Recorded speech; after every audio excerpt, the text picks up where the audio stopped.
hello, everybody. We're here a bit late, but doesn't matter. Nobody's here properly. And screw you anyway. We can come on well, anytime we want to come on. well, this is your introduction to this therapy. Cheers. Screw you, and Screw you. cheers. But hey, we're here. We're here. Mr. Crack has recovered from some things, and we're back. Mostly recovered from just work, honestly. Yeah, he's doing extra muscular jobs lately, so forgive him. I Forgive mean, him for. honestly, I'm all kidding aside, like the changes that I've noticed just in this little bit of time, like I was having some serious problems with my knee. That Oh is wow. 75% gone away. My Mm. my belly is starting to shrink. Like Oh I'm wow. actually, it's Well, very positive. I'm trying to not then fill that void with Slurpees and all sorts of garbage, but that's a whole other different battle. But honestly, like when I went back to doing work, this physical work, the mm. first week was tough. And even now, like we're outside working, and I shit you not, the sweat is literally dripping off my head because I'm just out of shape. It's just what happens when you go to an office for 6 years, right? Oh But boy. I'm starting to notice it getting easier and easier, and I actually feel pretty good. Mm. Especially some of the aches and pains, like my back doesn't hurt as much because my core is getting a little stronger. But just the little bit of weight that I'm losing, noticing my t-shirts are a little bit looser than they used to be. It's good, man, Oh but goddamn, it's it ain't easy. Donald Rex, yeah. hello. Hello, Mr. Sir. Yeah, I'm glad. I mean, it is different. That's why, people in office usually says like you have to go to the gym and stuff like that and do Yep, exercise because you tend not to move, and it's quite a yep. bit of things. And now they have made those, like tables and like higher tables so you can stand, or Yep. you have this treadmills on the bottom of the tables, which I've seen Mm-hmm. some people, office, whatever, people who work mainly in like office kind of slash place. So that's kind of entertaining, which is actually Yep. what you need to do. Moving is important. Super important. Yeah. A guy that I So worked with in the office, he had a treadmill so he could walk, and we all had standing, or a couple of us had standing desk. I had one as well too, and I just had a board that you would balance on, so you could kind of just stand there and sort of it worked your core a little bit. But again, it's just not enough. Like, and I just never have been keen on going to the gym. It's just not something that. But this, at least, I'm making money and I'm getting physical activity, right? So it's the best of both worlds, I guess. hmm, it's a very difficult thing to balance at the end of the day. Anyway, I think it's Sure is. we're preoccupied with a lots of other things we need to do, and also we making excuses, which is also very helpful.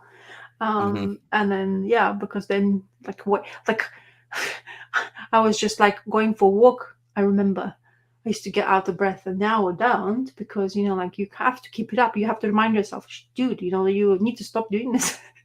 Hmm. Just move more. But summertime is so much more easier for me. Now we had this Arctic blast come through, and I Oh, cannot believe I was freezing.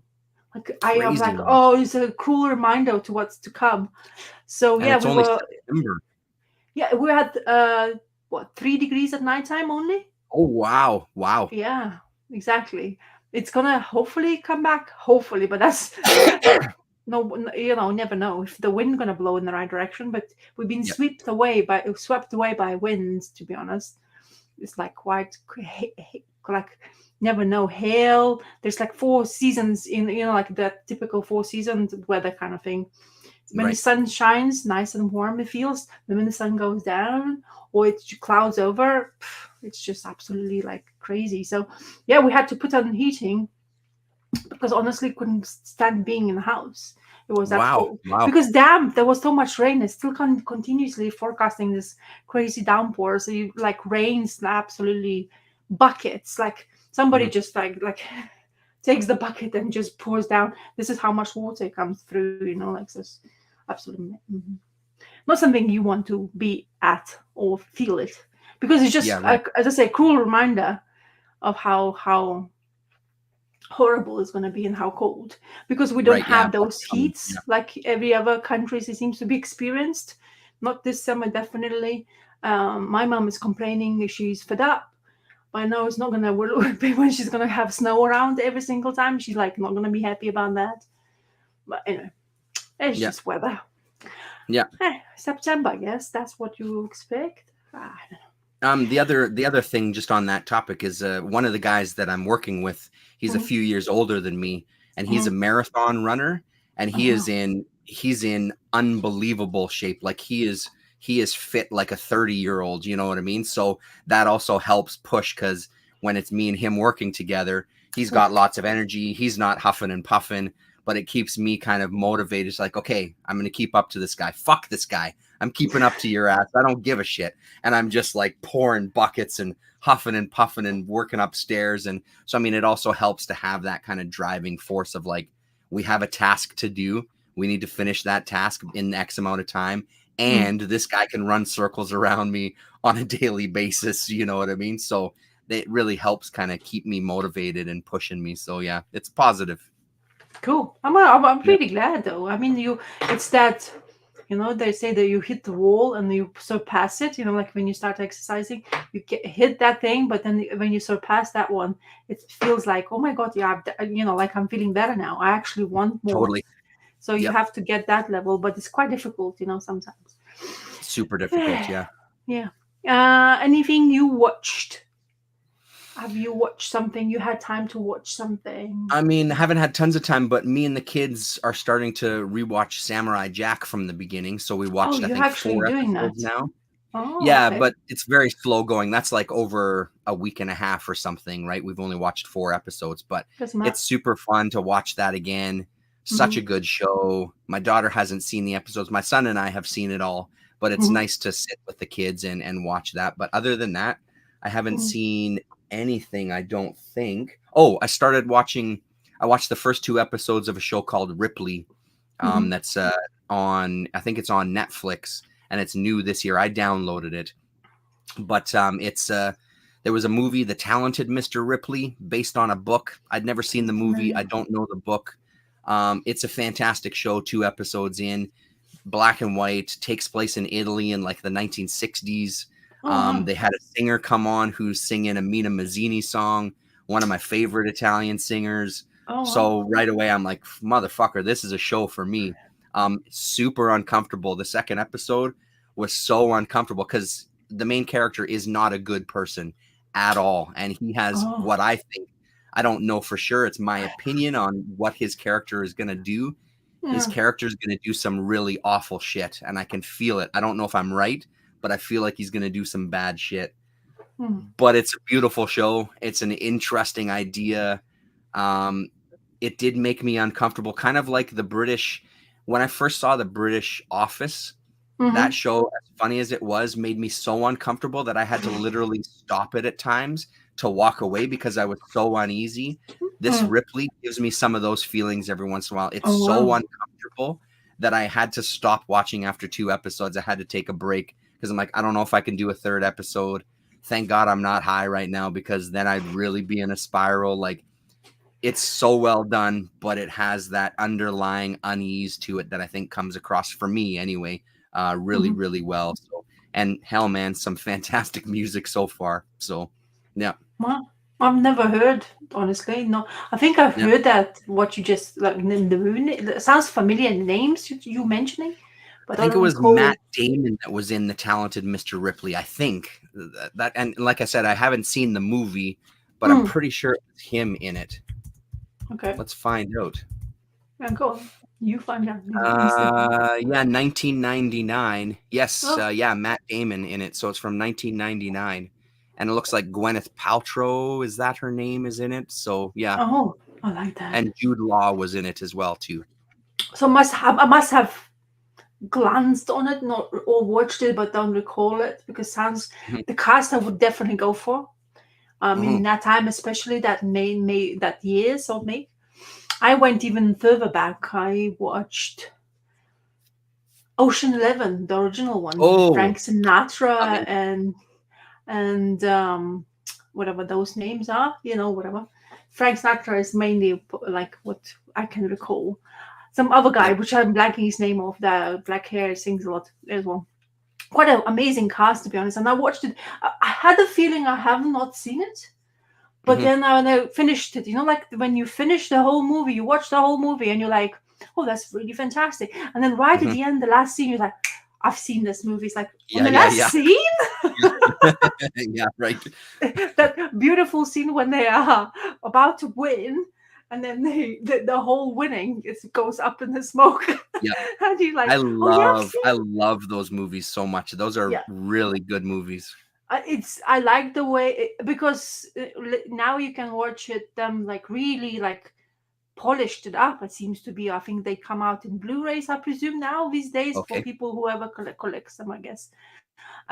So it's really polished. Looks like kind of like like, but with that, you never get the same feel anymore of the movies. No matter whoever they try to go back and try to portray that era and time, there's never the same feeling when the cinema, I think the camera angles, the directors they were Right. using, also the actors, like your main musicians, but the acting chops were fantastic on all of them, all of them able like just to, and the one thing I will never feel kind of comfortable watching is the female's waistline.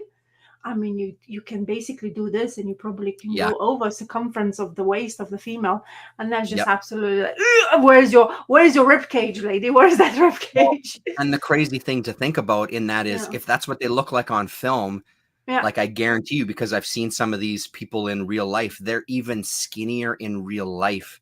Because again, like that adage of like the film puts on 50 pounds or whatever, it's 100% true because Oh wow. they're sickly, like some of them honestly sickly looking and not healthy and not attractive whatsoever in my personal opinion. It's just Yes. too skinny and it's just not, it ain't right, like it's just not right, so but Mm. yeah. Julia Roberts is in Ocean's 11, right? Isn't she? No, Oh, who am I no, thinking of sure. then in Ocean's 11? There's a female. That's the wife, but she's definitely not Julia Roberts. Right. Oh, so maybe she's in the next one then, Ocean's 13 or whatever it is. Well, if Anyway. was she ever in Oceans? Are you Oh sure? no, she's listed here. George Clooney, Julia Roberts, Matt Damon, Brad Pitt, Oh, Andy yeah, Garcia. that's you mean talking about the new ones? I'm talking about the old one. Yes, No, 1960s. this is the old one, 2001. Yeah, but the ones I'm talking about, Ocean 11, Frank Sinatra one was 1960s, right? Oh, I'm sorry. I'm misunderstanding. Okay, I understand. Yes. Now you know which one I Okay. was watching. Okay. Okay. Yeah, yeah, 1965, yeah. I think. 1965, if I recall correctly. I But see. so that's the original cast. Right, That's right. Sinatra's and all that. Those that's the era Yes. I'm talking about. You cannot get back. Sammy I Davis mean, Jr., Dean yes, Martin, yeah, etc. Dean Okay, Martin. yes. That's the one I was blanking on. Understood. I got Yeah. you now. I'm with you.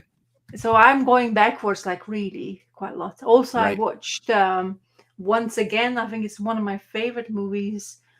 Is Jack Lemmon's movie where he's a comic strip artist and he wants to murder his wife because he married her by mistake, and he was all like, "I told you about that." I like it because it's those comic strips are fantastic drawn, and I think it's Alex Toff who done that, but I'm not Yes, I sure. do remember you telling me about this. Yeah. I'm not sure, like I always say the details and I always kind of double guess myself, but it's Mhm. fantastic drawings and stuff in those.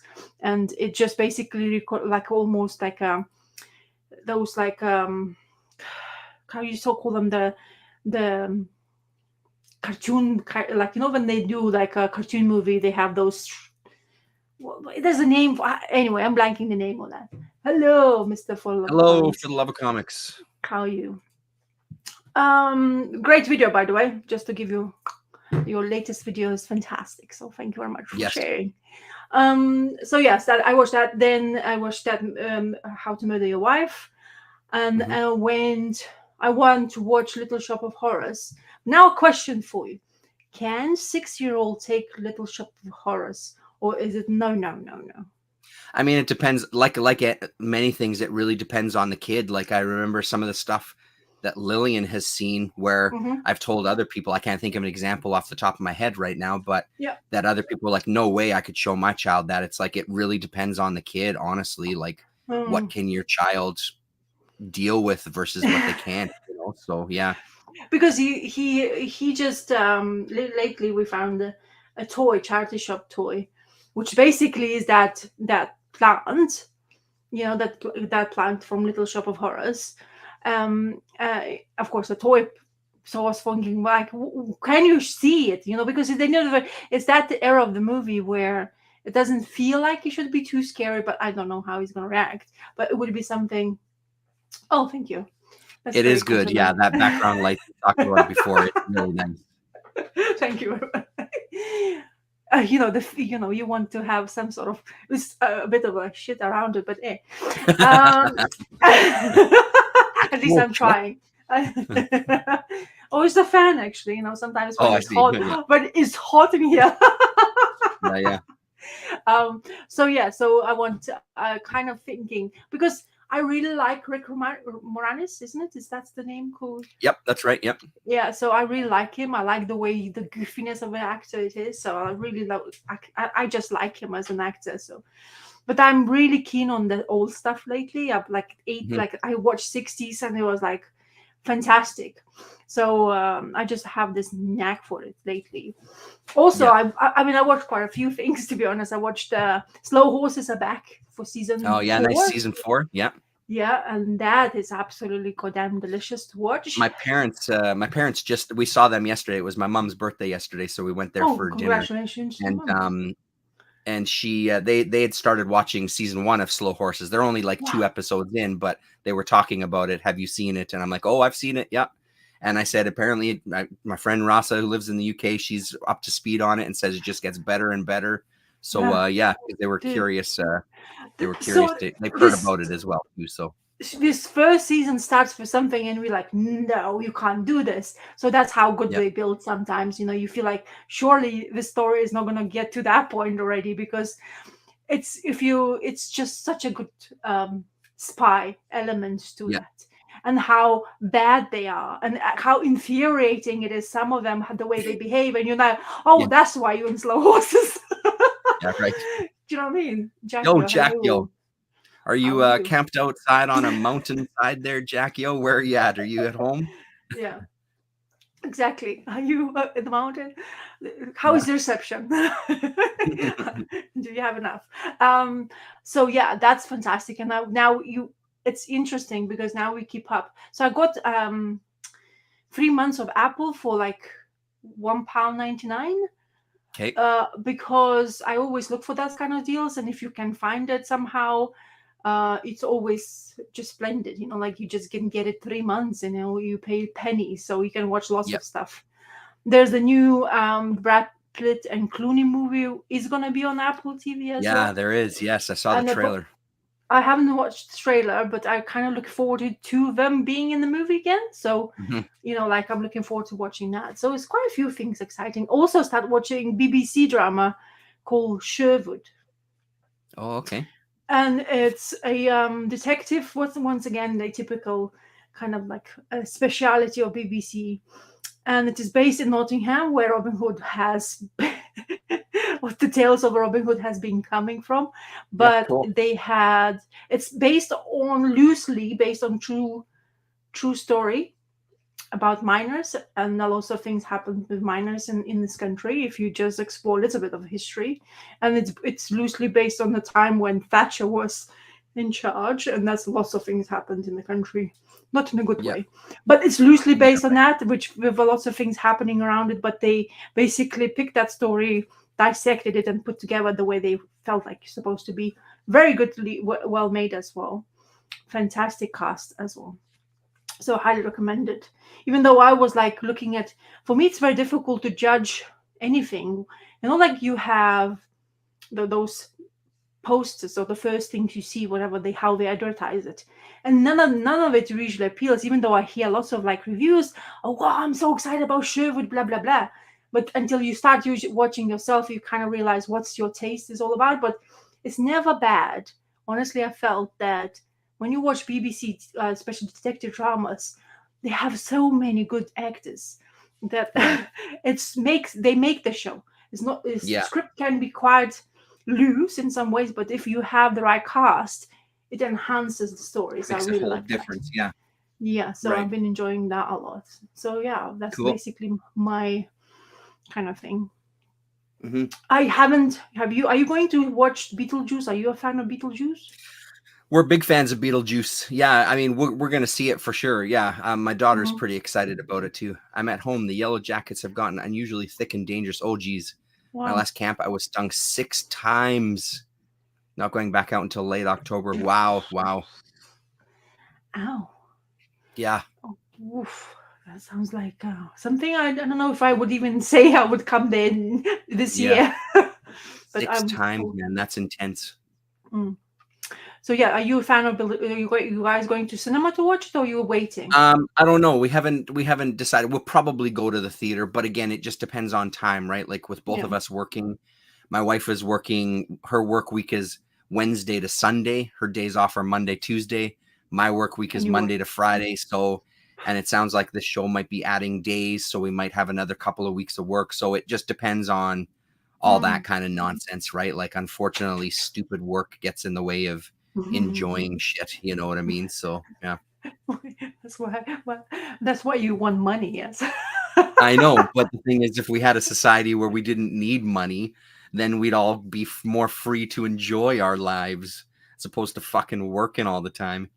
I hear you on that Yeah, I point mean, as I'm a well. bit wary for sure, but the only thing that makes me less wary is that it's a Tim Burton. Tim Burton is still at the helm, right? Like, and then they have some of the original You, cast, I you believe. better know more than I do, to be honest. Yeah, yeah.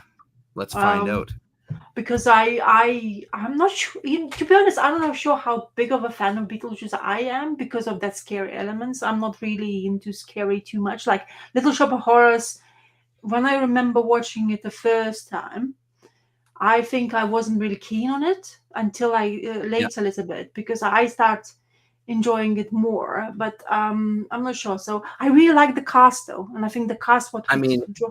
as far as cast goes, hold the phone. Yeah. Fucking Monica Bellucci is in it. I had no idea about that. I am 100% going to see it in the theater then.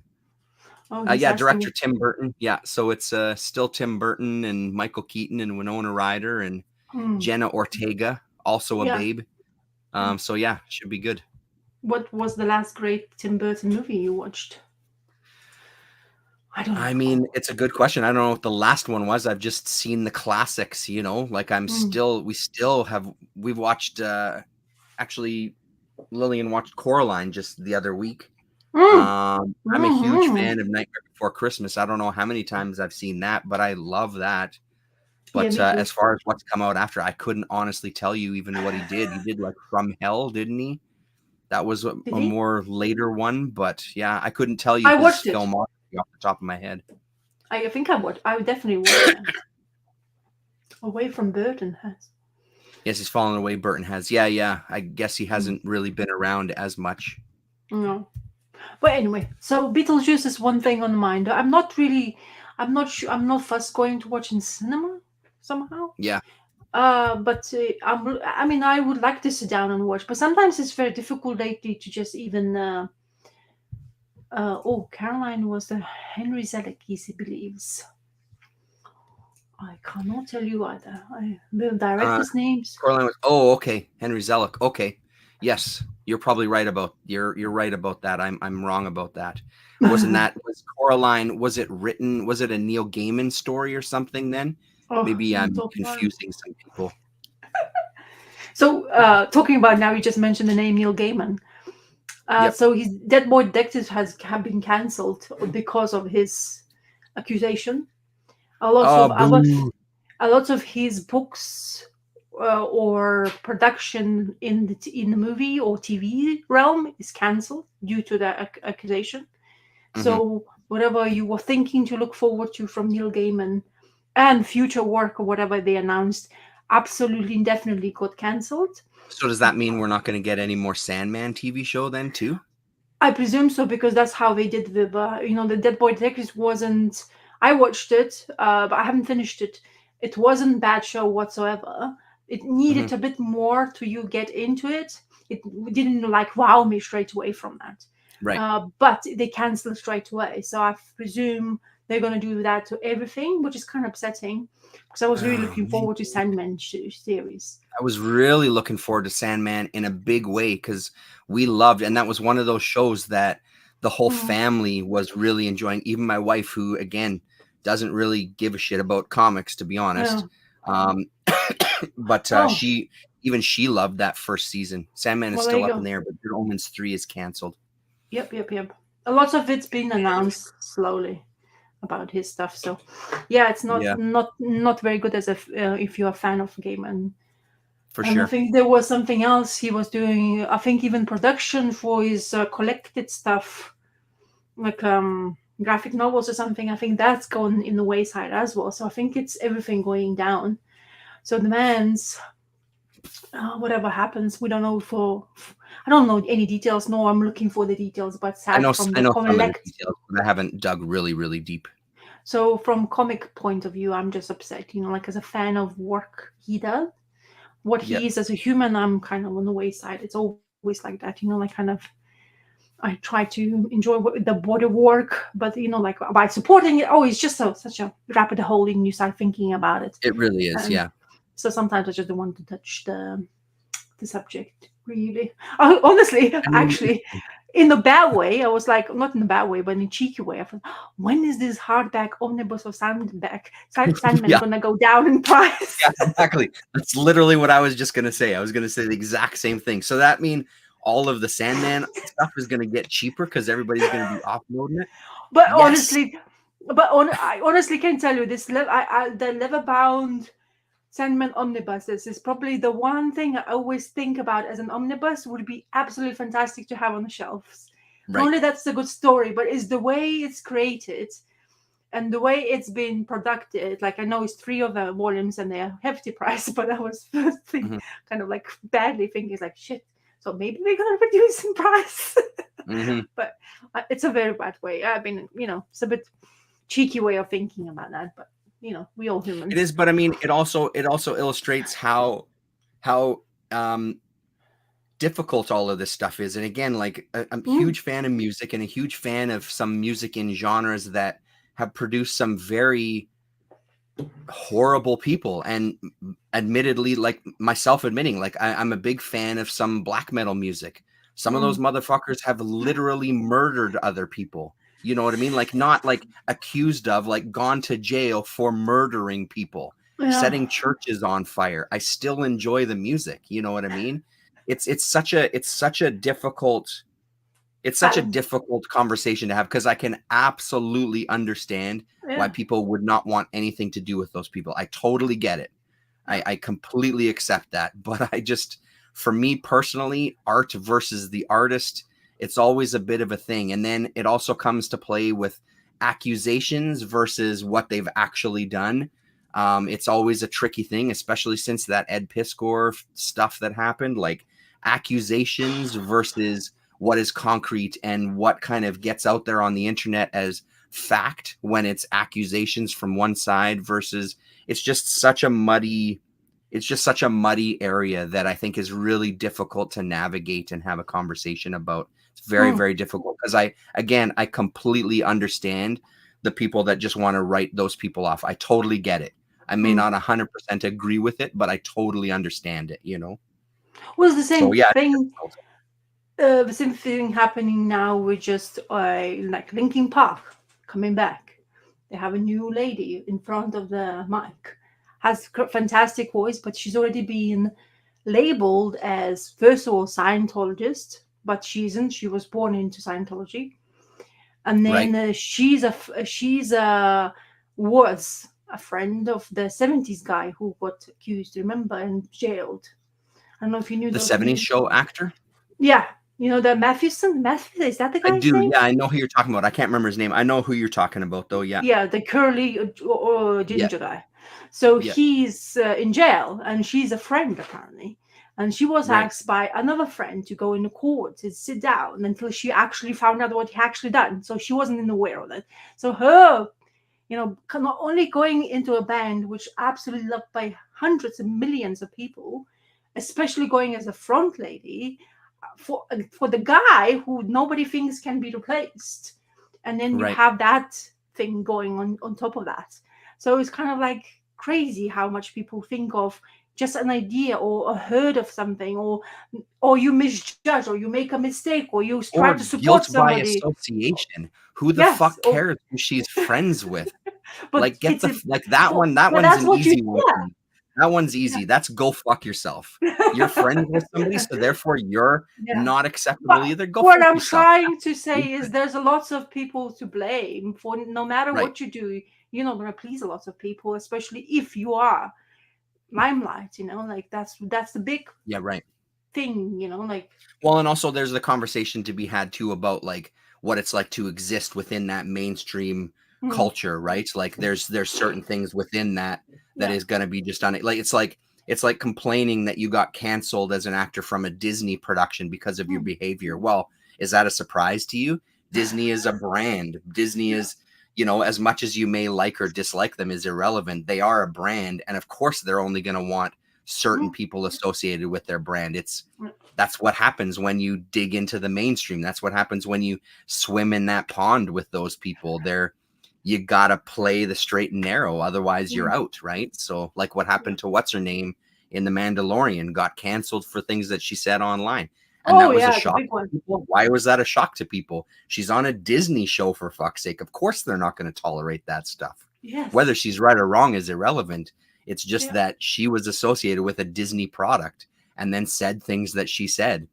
Mm, There's no way in fucking hell they're going to keep you on their Disney thing. That's not what they are. They're Disney, for God's sakes, you yeah. know? Yeah, apparently there's lots of going on. Disney talking about you mentioned.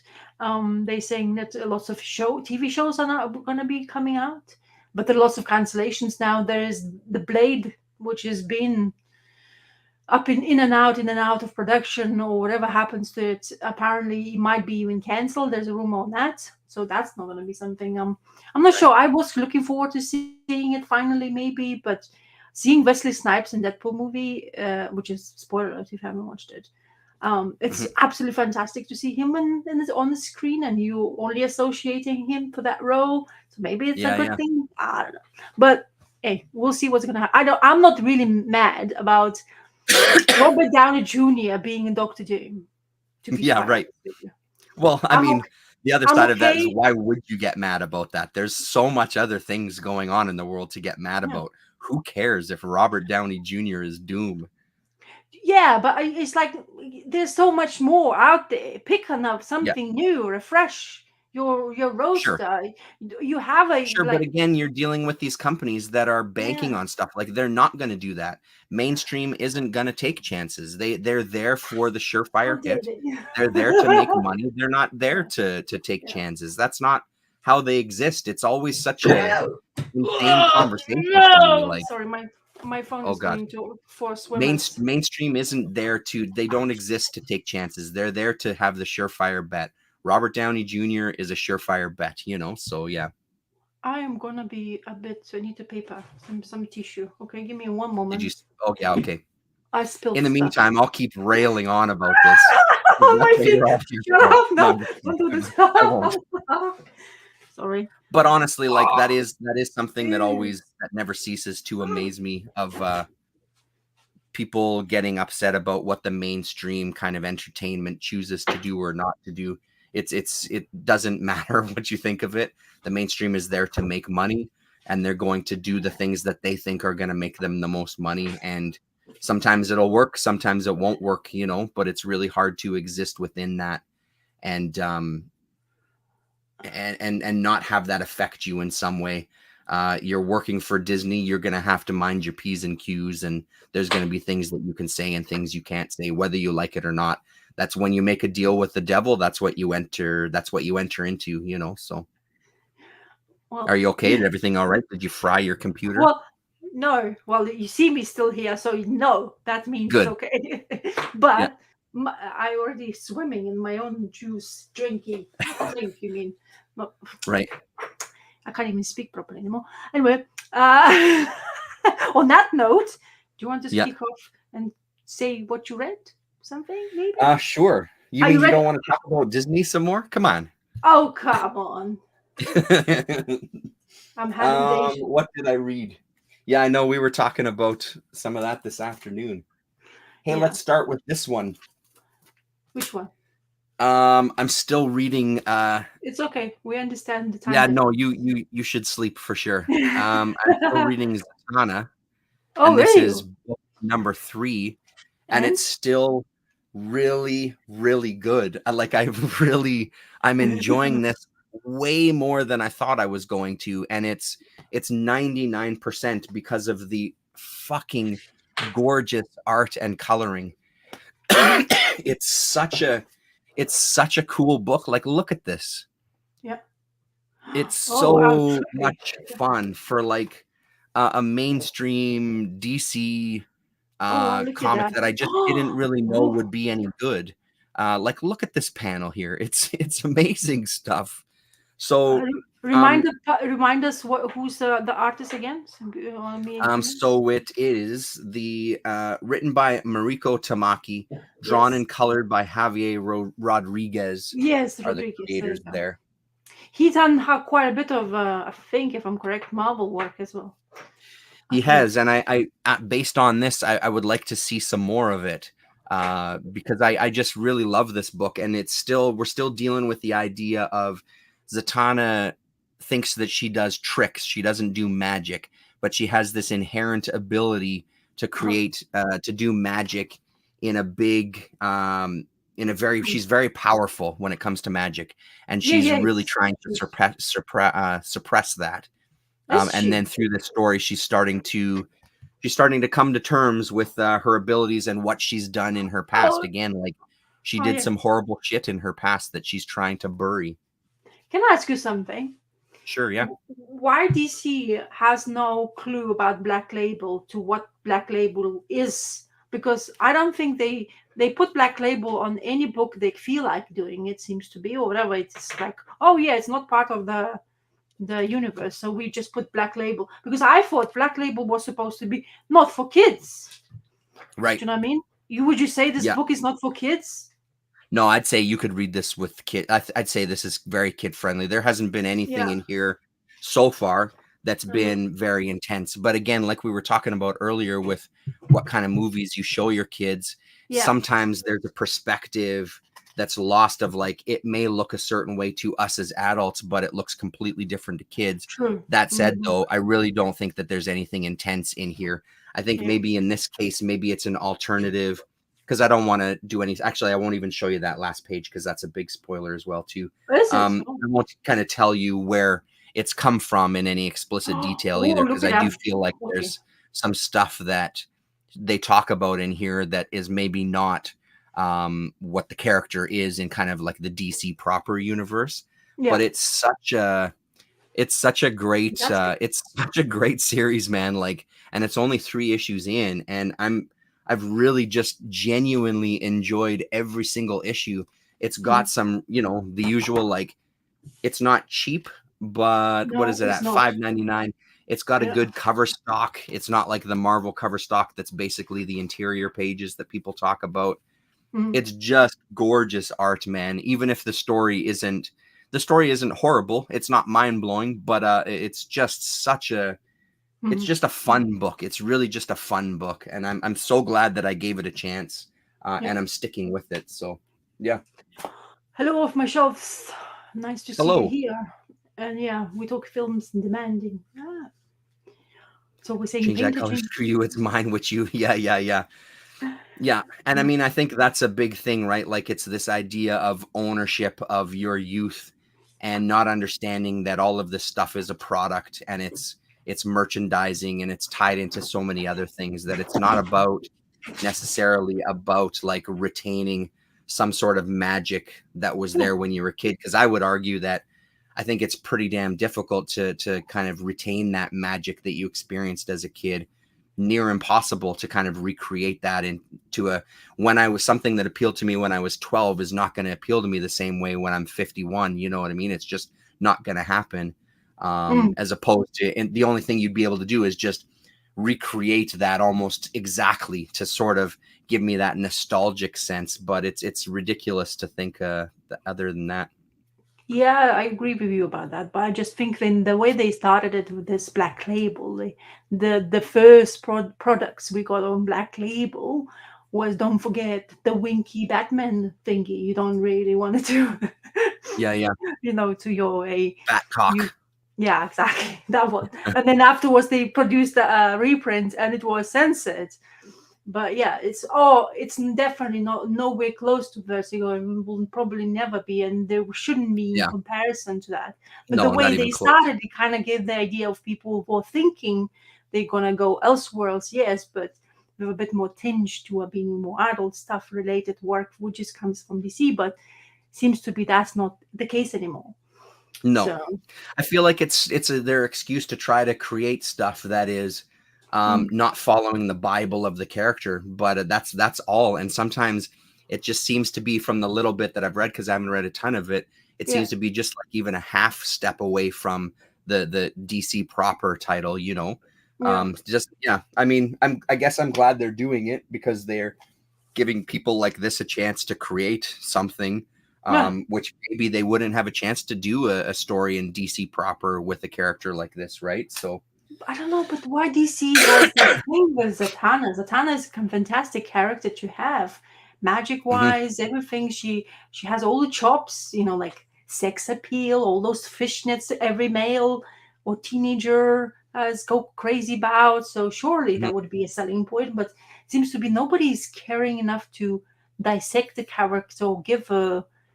I don't know. Maybe that's why I don't. I just don't understand why wouldn't she has that much limelight as she right, would deserve to have. She's intriguing. Magical characters in DC are intriguing, as long totally as are. you give them a good writer to go crazy on it, like Black Label. Yeah, You know what I mean? yeah, totally. Black Label's one thing, Glenn based, and anything seems to be out of control. She's in branding for sure. Yeah, Yeah, I think it's just they don't have one path they wanted to go into. Maybe they thought, oh, maybe it's too risky, not making enough money. But don't forget that it's another company who has some ideas how to continue with their products. And sometimes things not working, and we, the ones who's reading it, become confused about it. Because mhm, if for example, a fresh reader will say, "Oh, what's this Black Label about?" I said, well, pick whatever you pick will decide what the Black Label title is all about. To be honest, not every single title will like say, oh, this is adult based, or is this more relaxed one. So anyway, mhm. oh me, my turn. Oh, Hey, how about before you talk about a book, is that a new shirt, Indie Comics? I'm no, digging the no? shirt today. I will wear it like this is like You have? well, how many? 8 years old? Oh, really? Oh, shit. Yeah. Okay.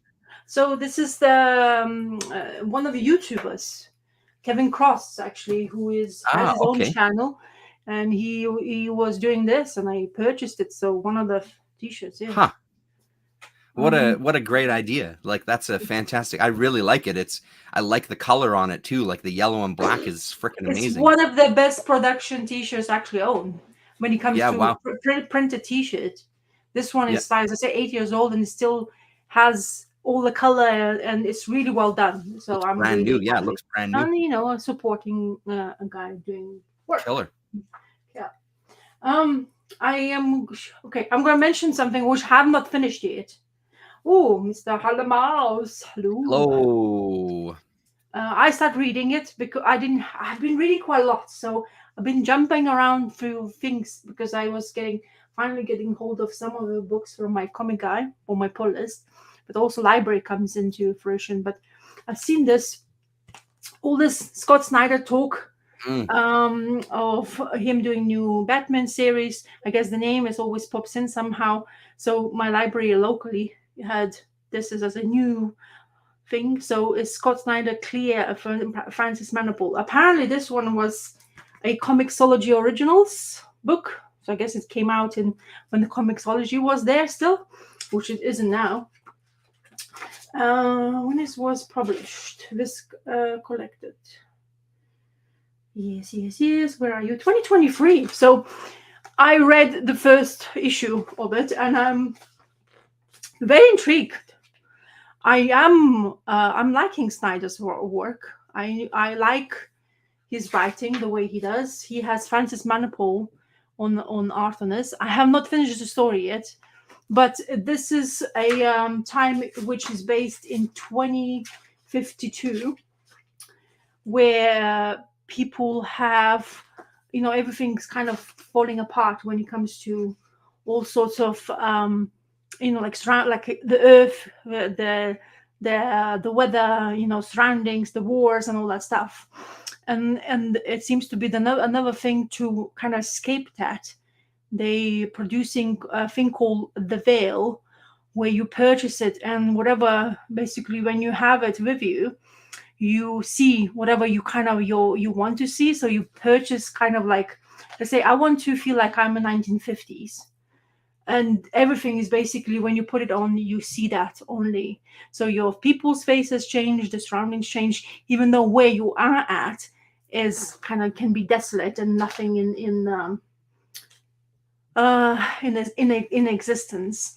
And we following this guy that kind of is like a detective slash cop, and he is after illegal purchasing of those, illegal production of the veils. And he's wearing this helmet with those eyes, and he is the only one who actually is not using any veil whatsoever. And he sees everything whatever was supposed to happen. And so far in the storylines, plenty of actions, a lot of intrigue, how everything goes. Nothing too establishing, but I was just wanted to kind of like show to you where I'm starting with it. So hopefully I'll finish it. Best to say, my reading was so scattered this past couple of weeks that it wouldn't be I kind of put it on the wayside. I really enjoyed it. I was really intrigued. I was going to a point where I was just like, oh yeah, I'm going to look forward to it, and then life happens, so I got completely distracted. Artist is good. Francis Manapul is always intriguing enough. Very polished art style. Definitely, I think digitally produced. But yeah, it's intriguing enough. He was actually working for this lady. She was basically kind of detective going for his to see husband not cheating, but what kind of because they people paranoid now. You married in a couple and you don't know if the person actually using the veil to make you kind of look better, or to what idea your wife's supposed to look like. So it's very kind of that kind of idea of paranoia in surroundings and stuff. So very interesting. I'm not sure how many volumes there is, but art wise it's intriguing enough. But yeah, Mhm. just wanted to show. I've seen it on the shelf. The cover stands out for sure. Yeah. So yeah, so far so good. I mean, storylines of first issue wasn't as bad. Sometimes you like, will it be? And as I say, I got so distracted with other things. I got excited to actually basically have my pull because I was delayed a bit because my comic guy had some issues, still has issues. His Oh, delivery is not coming all the time on right time. So, really? Hey, yeah. oh, Hello, Andrew hey, Lopez. we say, hello, you, how are you? So yeah, not bad. I'll let you know how it was fully reading it. But Scott Snyder work, extra curriculum work he was doing, other out of DC work basically. It's not Hmm. bad. Moving, very like fast paced kind of reading. And I like the colors. I like that moody, like black backgrounds, but using extremely bright colors.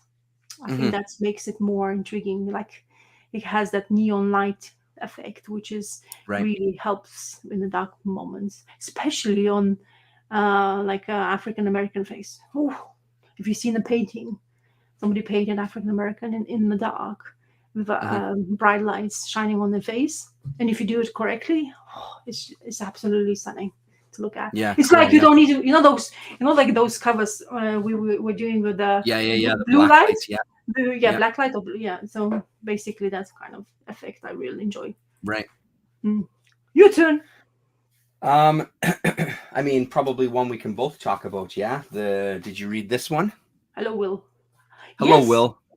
So you did read both issues then. You caught up. Remember last time I was talking to you Yeah, I about it? can't remember. I can't remember what we missed the last time we talked, but I did catch up. So it's the This last one part of was Crow, previous one, and this is the last one. right? Yeah. Did we not talk about issue 4 either? Did we miss that one as well? No, because you didn't pick it up that time when we were talking about I it, see. and I kept it I don't aside. have But doesn't I matter. don't We have in the front of me. last one. Yeah. So you still I'm liking glad to the see yeah? glad to Oh see yes. some head chopping off make a comeback after reading some of Yeah. the OG black and white stuff where there's heads getting cut off all the time. That was a Yeah. bit of a surprise. Yeah. So this is quite Um, cool. Oh, sorry, you can show more, or you No, no, can. it's okay. No, no. So that chop of the head was surprising because I you don't really see it anymore.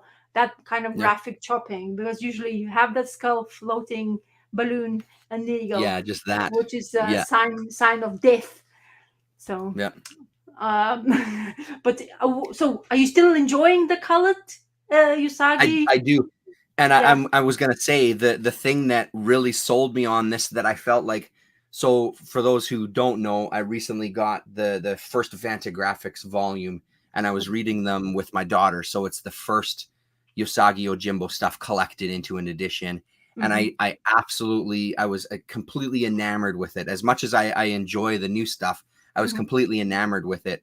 And one of the things that I think this final issue captured, like that original stuff, Yeah. was the ending. I thought Uh-huh. this ending was so fucking good, with this dog character who's kind of like, whatever, I'm on my own, I just want to get paid, blah, blah, blah, this kind of thing. And then it Uh-huh. shows him going to this orphanage to giving this money. Like, motherfucker, that was so touching. It was such a nice ending, man. Like, and Uh-huh. I feel like that kind of thing is what Stan Sakai does so good with all of the Usagi stuff, but specifically in that first volume of the old black and white stuff, there was a lot of those kind of moments that were just genuinely touching Mm-hmm. character moments. And I thought that this was a real throwback to that, because man, oh man, was that ever a good ending. This whole arc, I think, was one of my favorites. Yeah, Like, it I seems think like I say so. it every single time there's a new story arc, but this one was really up there for me. I really liked this five-parter, the Crow story. Mm-hmm. What did you think? I felt it was, I think he's a king of good endings. Yeah, He knows how to pull some heartstrings in his writing. He actually realizes that the good things, if you have the way the preconception of one character to another character, it doesn't mean the true color. Even Usagi Jimbo, yeah, after being so experienced as a Ronin, and the way he was like really like proper angry at the way they were like, oh yeah, you're doing this for just one thing, and then they're so judgy. I was like kind of surprised how judgy he was, because he always yep, seemed that Usagi has a side where he always sees quite good things in people, but of course after struggling every single time finding like the battle, maybe he's just wary, like especially because he almost thought that he lost his cousin, which is already quite a lot of to think about emotionally.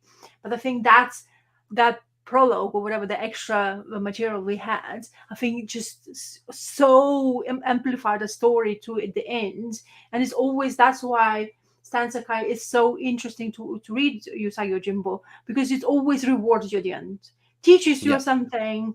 Like for it's quite nice to read with your kids because it teaches a lesson. The way you behave and what you're doing doesn't mean it's actually like there's somebody else or whoever else behaves next to you, doesn't mean it's the whole picture. You just have to wait and you'll find out the true totally, story and color.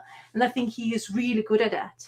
And yep, it's always so nice because that's the thing with Usagi Jimbo. It's my last read because I hmm always want to have a good ending. It's such mm, a it always has been like that for me. At least I still when I start reading these colored editions, but I think it's always great.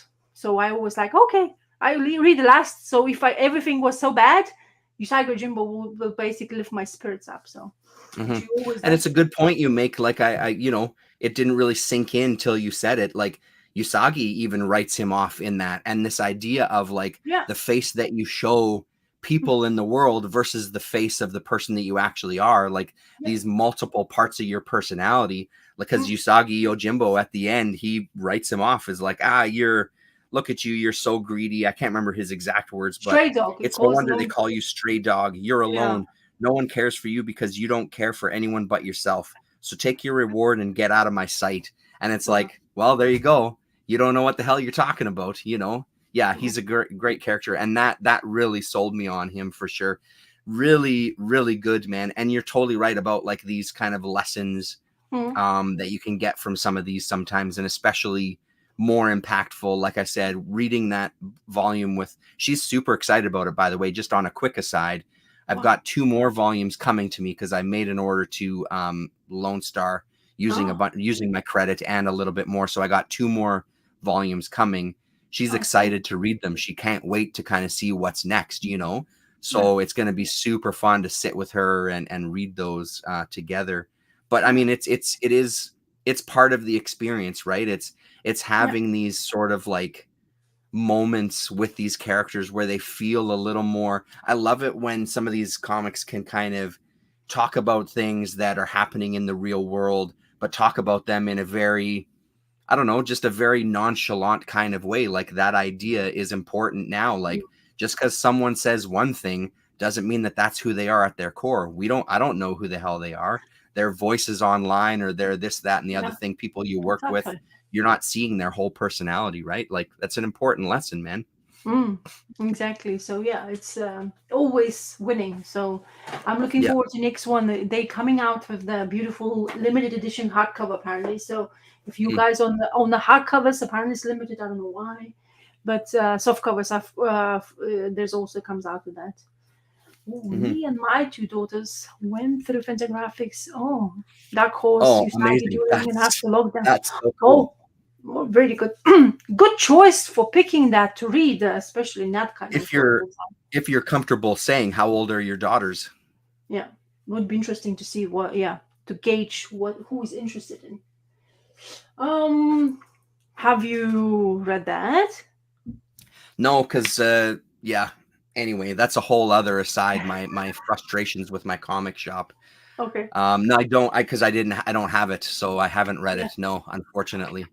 This is like always. He gives me my attention, keeps attention going. I was disappointed. And in this one, like not disappointed, but I was like, it's not going anywhere for me to get excited about. Let's say this way. Mm, That's a good way to put it. But this okay. one, read it from the beginning till the end, just like, can I have a bit more? That means I'm excited again because there's lots of things happening. But we talk about it when you get it. Hopefully, Mhm. it shouldn't be a problem to get hold of it. It wouldn't be for you, No, or it would won't it? be a problem. It's just yeah, It's my your comic your. shop is one of my Yeah. comic shops is pissing me off. So Wow. They were 7 and 9 when they were, and 10, 12 now. Wow. okay, Time that's goes, eh? that's so cool. That's really cool. They were interesting, definitely. It's a sweet time, though. Okay, so not talking about that. Let me see. I have plenty of this. Oh,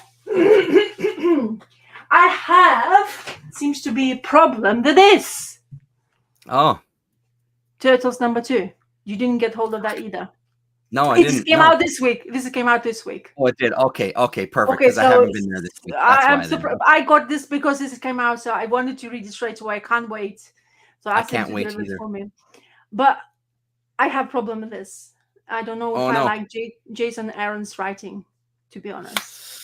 Because now that's big words, I'll put man. That's a big I'll, statement.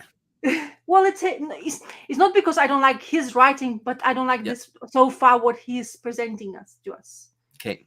It's not winning for me somehow. But Interesting. there's a reason. I read this.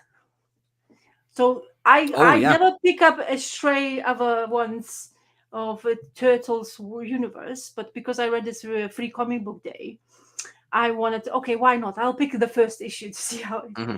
And this is basically a comic where I'm gonna put my screen so I can show you inside.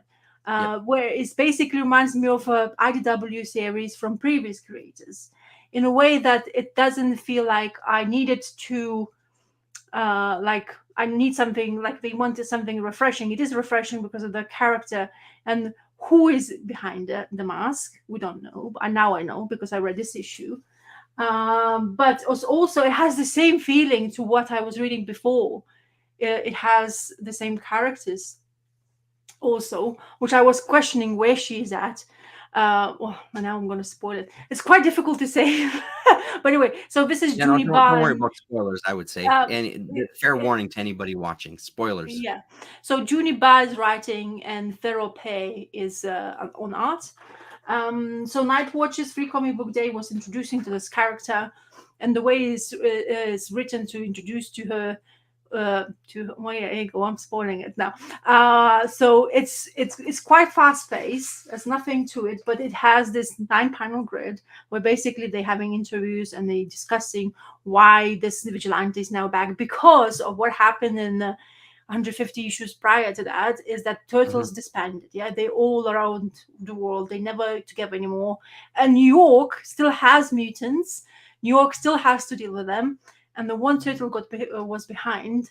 And as I say, spoiler alert, it's a I don't want to. I hate spoiling because I know how I feel when I hear somebody Well, I mean, spoiling. don't if you don't want to. Yeah, don't then. But yeah, But I it's up already to you. say it many times. It's the only female in the Turtles band, so that's Ah, who's behind the mask. And I was really surprised because the way she's presented here, she's extremely angry.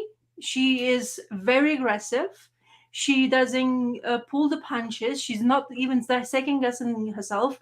This guy who she's chasing, you would think by the time now Turtles would have stopped already. They would have a conversation between each other. Nothing happens. She continuously bashing his head in, and to a point where we're like, excuse me, like, and she's like questioning herself and talking to that. So I really like this writing, the way it is presented. I feel like I'm back to having a turtle book I always enjoyed prior to that. hmm. But don't get me wrong, Jason's Aaron's is just introducing to us to turtles individually. Maybe that's Hmm. why it's not clicking for me, because I love turtles as a team. I don't like them being separately. Somehow this, because I know it's one person and one character. Now she has an armor and she's hiding behind it. We don't know why, blah blah blah. But this really worked for me. I read it. I got really excited about it. I think I'm gonna go home and go pick up an issue number 2 for sure to see if my feeling is still the same. But honestly, feels much more exciting for me as a reading so many turtle books prior to that, to reading this than reading Jason's Aaron's Turtles so far.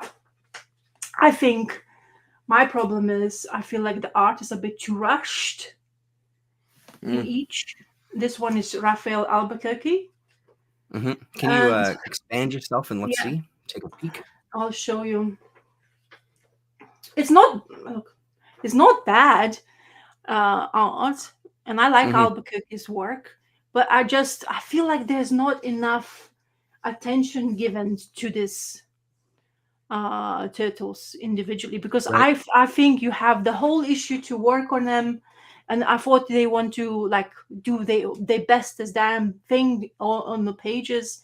At some places it feels really like if I can't show it to you, you're probably not going to see from the camera, but the faces of anything looks kind of like disproportionate in some ways. I don't know, maybe I'm so picky. Possibly Hmm. I am, but it hasn't. I still don't understand the. I mean, I know you're gonna introduce them, but there's no underlining story yet to grasp them together. Yes, they angry at each other. Yes, Right. they split apart. We know that, and there's nothing else to tell us what's going to happen. Like in the first issue, I think it was stronger than this one, to be honest. And we waited for this issue for more than a month, I think. Yeah. Yeah. And then I'm reading it and I'm still like, okay, so okay, he's somewhere different area. Yes, we know that already, because that's the whole idea, because they all split apart. But there's nothing to grasp to one thing, what what's gonna put them together, like it's just a lot of it, kind of like, oh, I don't like being by myself anymore.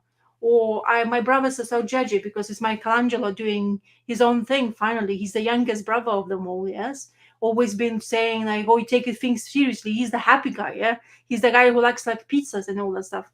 But still, it seems to be there is no cohesion to what the story is. It's just you're introducing me to the guy. Okay, where else?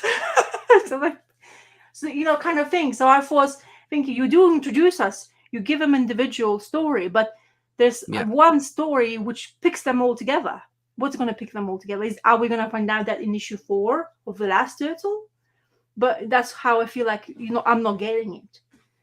So Hmm. no, it's just my opinion. I'm a quite strong opinion, but I am a fan of turtles, Yeah. and it doesn't live up to something I was enjoying it beforehand.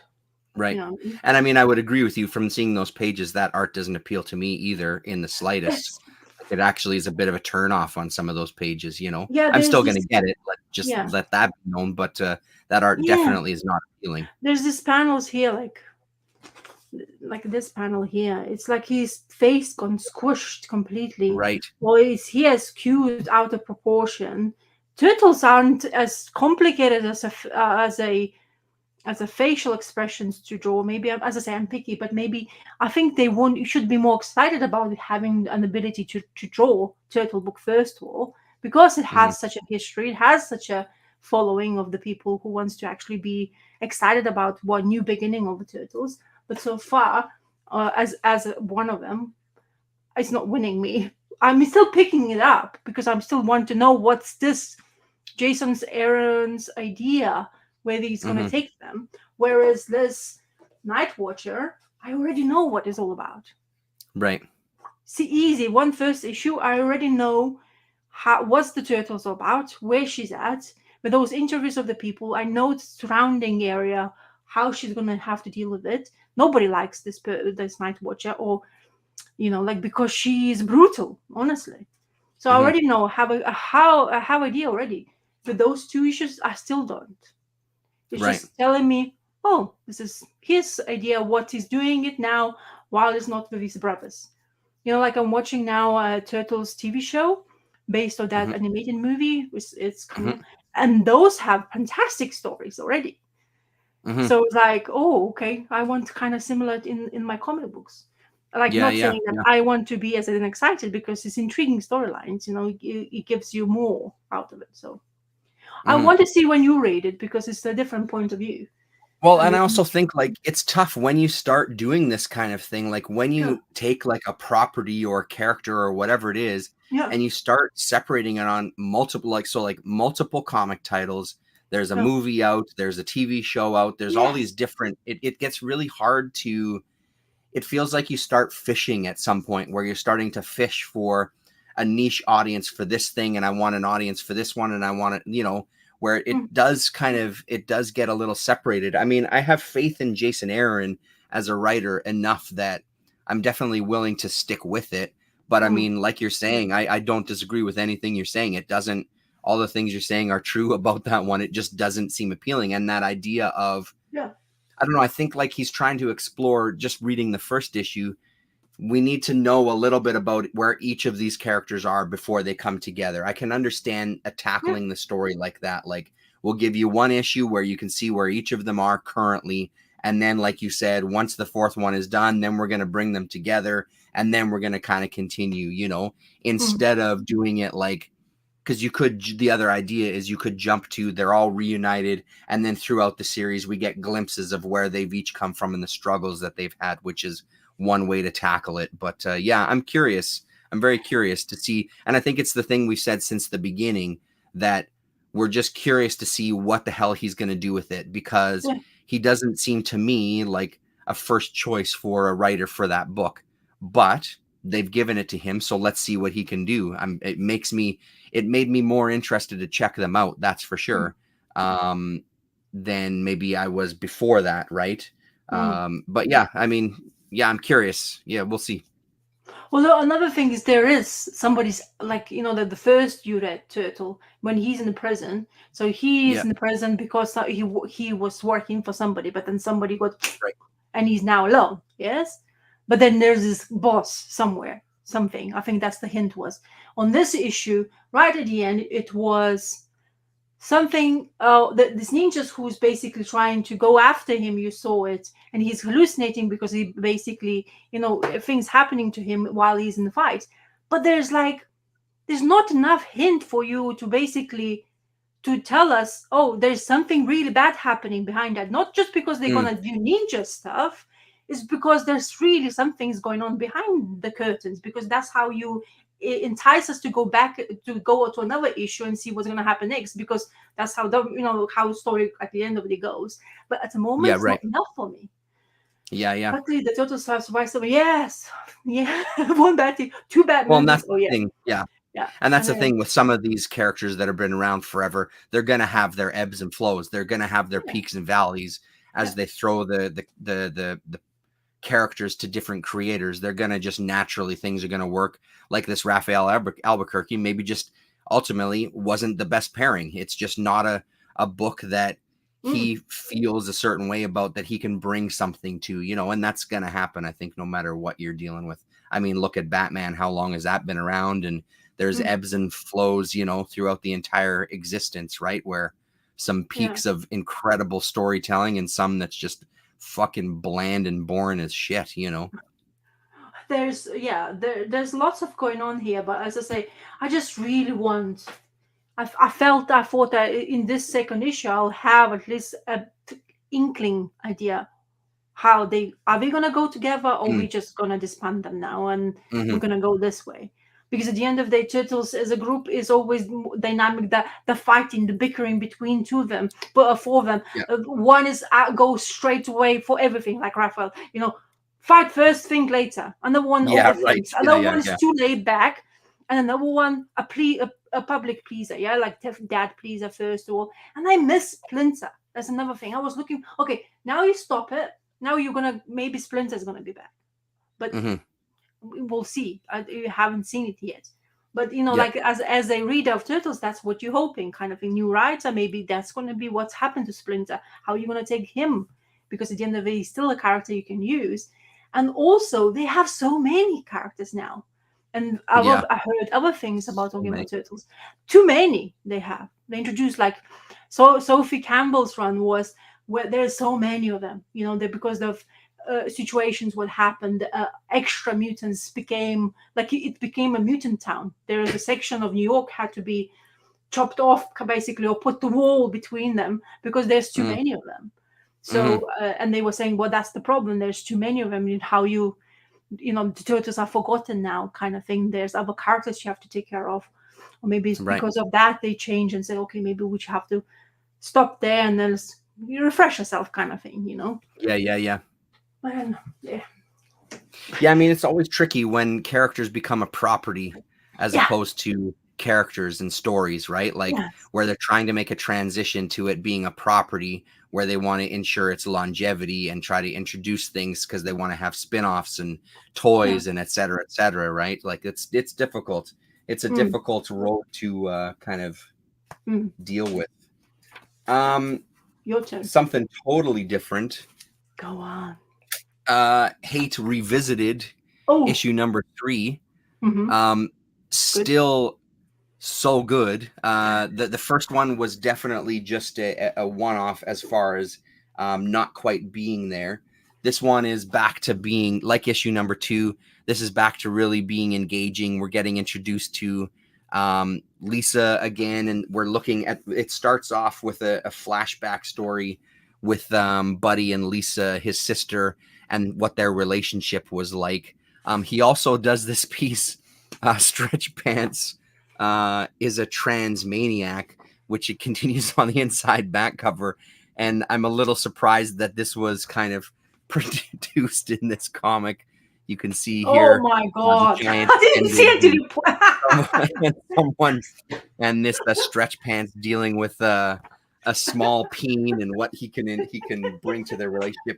It's a hell of a funny little story. I'm just surprised that it got printed in this. It's pretty goddamn hilarious.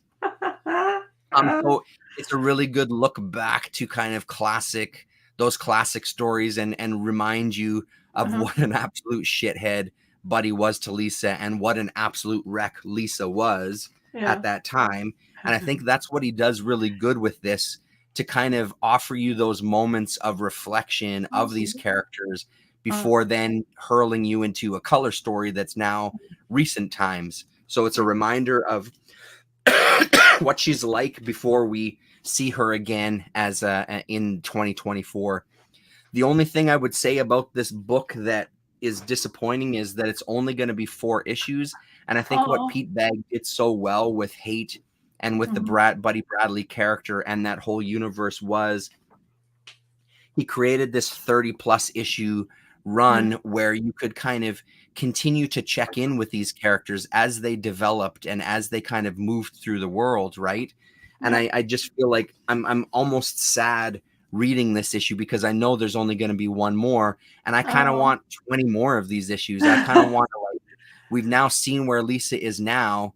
I want to Mm, see where she's going to be 6 months from now, and I want to see where she's going to be a year from now, and I want mm, to see where these characters are going to be 2 years from now. Like, that was part of the enjoyment of this book, was following these characters through their, like, there's no such thing as a perfect character in this universe. Like, they're all flawed in different ways, and I use that word flawed very, very loosely. It's just, he really does a good job of creating a character and creating a personality for these two-dimensional characters. Like, now we're seeing one of Lisa's kids here, and mm. this kid really identifies and gets along with Uncle Buddy and Aunt what the hell, sorry, Lisa is sorry, I've been saying the wrong name. Babs is the sister. I apologize. Lisa is Buddy's wife. Yeah. Babs is the sister. So this is the daughter of Babs that is Buddy's sister. Lisa is his wife. Yeah. Sorry, huge confusion there. Mm, But it's really good, like, getting this moment with an uncle and aunt with this daughter that is just, again, genuine, and kind of gives you some backstory to the characters. And then we get left with a stinky story at the end, which was Buddy's best friend, whether he liked it or not. So a little glimpse into what Stinky's life was like with his mother, who we met in the previous issue. We met her. Oh no, sorry, we met her in this issue, didn't we? So really, really good. Just a goddamn good story. Really great characters. I love revisiting the world. I'm so glad that Bag still kind of has it. Um, like I said, that first issue was an absolute misstep. So if mhm, you only read issue 1 of Hate Revisited and kind of called it quits, I would encourage you to pick up issue 2 and 3 and kind mhm, of continue with it, because it gets much better than it did with that first issue. So yeah, I only wish, like I said, I only wish this was going to go another 20 issues or something, because I'd mhm. absolutely be there. He feels like he's found his rhythm again with the characters. Oh. So you only decided to do 5 of them, yeah?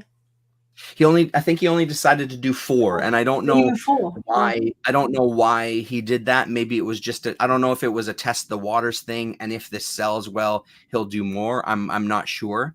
Mhm. If Colin was here, maybe Colin would have some insight into that. Yeah. But I really hope that it was that it was a test the waters to see how it sells, and if it does well, I'll do some more, because I would love for him to do some more of this. So yeah, So yeah, it's nice that, but it also is good that your new universe, that universe is creating, is expanding. I mean, is going forward. totally.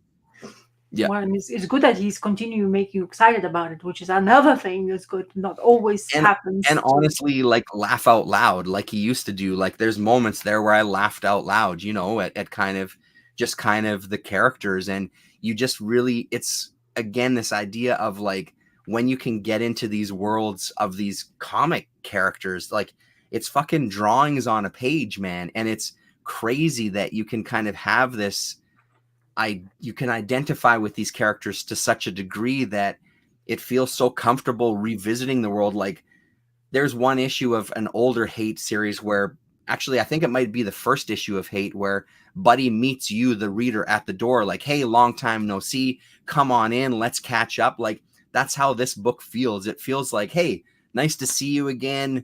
It's been a long time since we've talked. Let's talk about what's been going on. What's been going on with you? Here's what's been happening with me. Like, it feels like that kind of, not like a close friend, but like an acquaintance that you're sort of kind of dipping your toes into their world again. And let's see what they're up to these days. Oh, he's still a bit of an idiot. This guy's still this one has gone kind of crazy or whatever, right? Like, it's cool stuff. It's really enjoyable.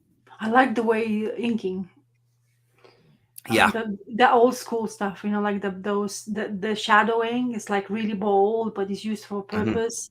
And those lines, you can actually see somebody actually using ink brush, because a specific Yep. line you get on that. So it's really Yep. nice. You read this? I sure as hell have, man. Okay, tell me you're confused, because I am absolutely goddamn confused by about one thing. So Pigeon, killed Yep. somebody and took his Yep. powers. Yep. And the guy is Rokos. Yes, is that the guy he killed? Yep. So now he's the one, he's talking to this guy, but he's not recognizing him as a pigeon, but they're going after pigeon. What the hell? Right. They're So not how is going that after possible? well, no, I think they are. So No, I'm they trying are to going remind after myself. pigeon, but then they have this conversation, and you can clearly he's talking to a god through this whatever tool they in communication they are in. Is this our pigeon? Is this weird like No. is it's not him? No, it's Okay. not. No, that is not our pigeon. That's the pigeon that existed already. That was this Rokos or whatever. I don't remember if Well, I'm we've ever heard confused his now. name up to this point. I don't. Uh-huh. That part I don't have the details of. But Ah. this isn't the pigeon that we know. This is the other one that was always there as this Oh, is the guy as the guy who when they went sacrificing he had the mask on? Is that the guy? that's right. Yeah, exactly right. Okay. So So now he I'm like happens to be got from so that confused. species of people, but Yeah. yeah, he's not the pigeon that Okay. we know that Yeah. was the sacrifice.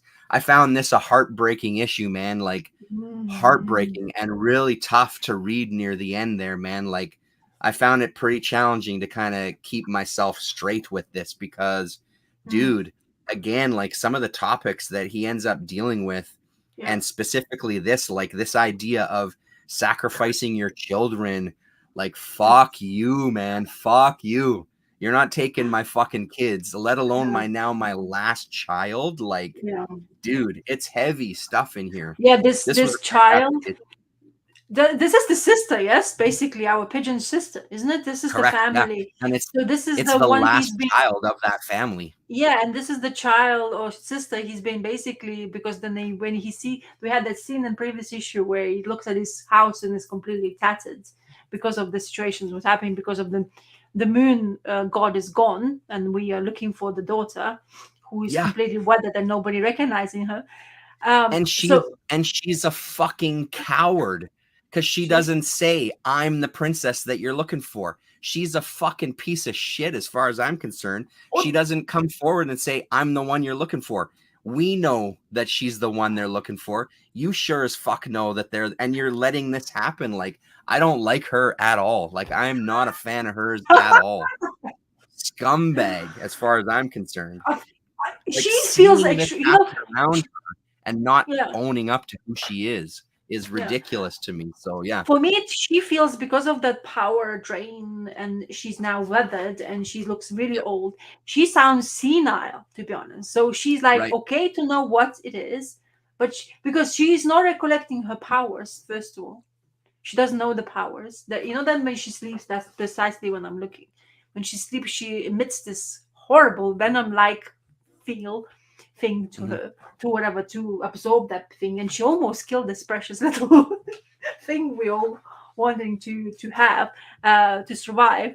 And but and she honestly, the way she's depicted now since that happening, it's like a person who has dementia, like not right, recollect some certain things. She knows that she's something, like, but then she yep, not really knows exactly what it is because they got rid of so much out of her, like the youth, everything, and she needs something in order to survive. And she looks so withered, and even they didn't want to pick her up to be sacrificed when she's like going forward to be sacrificed. hmm It's like kind of in that sense, but as I say, that confusion part was kind of like destroyed kind of my reading it, and that's why I right. was really looking forward to talking to you because it clears Well, minds, like when you read together. and you're being very generous in your reading of that character. That maybe there's some senility going on there Yeah, because I didn't get that at all from her. And you could very well be right, and I could be yeah, misreading it. But yeah, I see it as like she's a coward. Like she's really that draining and that kind of like the impact of what she yeah, was versus what yeah, she now is and what's happened to her. I feel yeah, like it's really crushed her and it's turned her into not a good person. Whereas when we see with Pigeon, yeah. She Pigeon was. was really kind of like meek and now has Yeah, discovered that he can actually affect some change and is now yeah. embracing it. So we've really had these two Mhm. characters completely like turn around, and become opposite of what they were at the beginning, which again, like props to Rick Remender as a writer, Mhm. and we've said it since issue number one, like Mm. his ability to kind of pace out this story yes, there's been one or two issues that maybe weren't like the best Yeah. in the world, but overall, the pacing on this has been pretty incredible. 11 issues in, it doesn't feel like Mm. 11 issues, first of all, but it Mm-mm. also feels like I haven't really felt like dissatisfied at the end of an issue in like as far as what we've been told within that issue. Yeah. I feel like he has this ability to parse out information Yeah. to a really effective degree that's pretty goddamn impressive, man. Also makes introduce your characters, gets them their characteristics to what you expect them to be kind of like. Of course, situationally, you will change no matter what.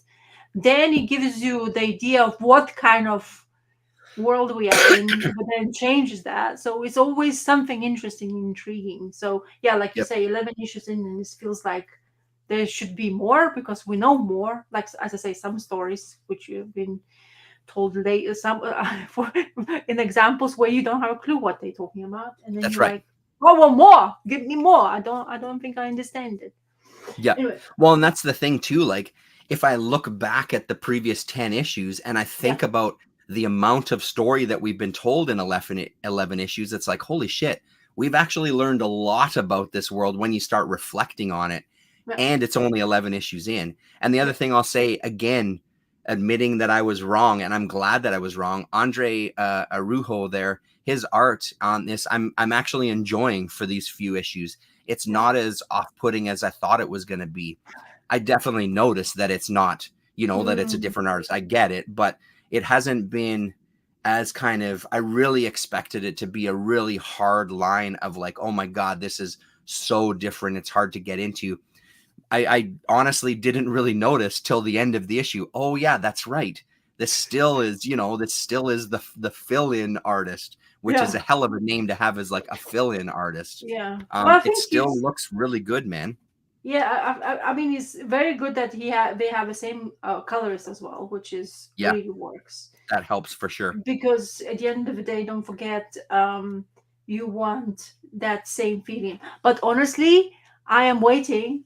I like his art. I'm okay with his art, but Fiorama is just Yeah, it's so out. much. Yeah, He is like meant to do this I so agree. far. I totally agree. He, Totally agree. it's Yeah, the way this lines, his lines of usage, the ink lines, the it just looks much more like breathing, like the godlike features are the godlike features, whereas here it's a bit thin in some points, I could say. yeah, It feels a yeah. little, it needs more texture in some points as well. There's some really good panels, like I really like that panel. I think that's a fantastic little panel he has drawn. Hmm. But as I say, I mean, I don't know, I like Max, I guess, a lot more. I agree with you. So do I. I'm just glad that I was wrong about it being a very stark. Like I was just worried that it was really going to bring these because I think 3 issues he's doing. I was worried it was going to bring it to like a screeching halt as far as like how Mm, different it was going to be. And I'm glad I was wrong. Where it's like, oh no, I notice it, but not as much as I thought I was going to. It's not as jarring, I think is the word I'm looking for, as I thought mm, it was going to be. So, but you're right, though, having the same colors makes a huge difference. So it's not a mm. complete overhaul. At least you're still getting some of those same textures and colors. Yeah. Is it my turn, your turn now?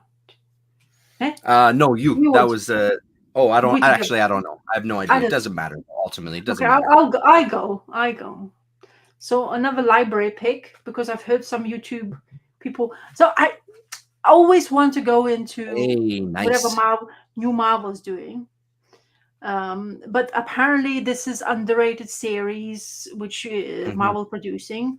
They have a writer who I've never heard, and apparently hasn't done many books prior, if I'm correct. So Ryan North, maybe I'm completely wrong, but you never know. Uh, but Ryan North apparently has a science degree, so he's able to use all this terms. And the way it starts is also, by the way, beautiful covers. But just for covers, I think people would be picking this series up because of what's your name again? Why am I blanking your name straight away? Alex Ross. That's not a difficult name Yeah. to remember. So Alex Ross's covers are fantastic. he does really have specific feel for the Fantastic Four.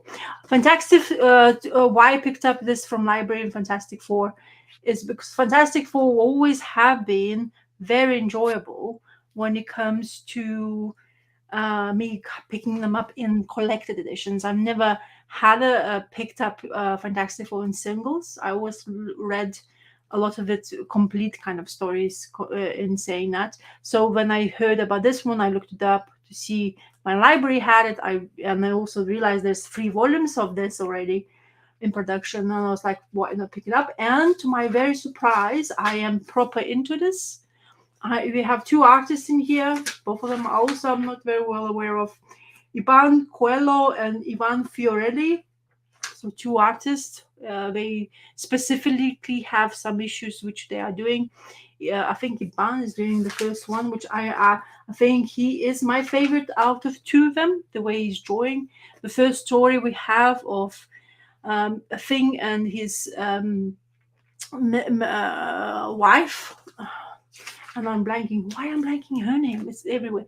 They enter this town where it's suspended in.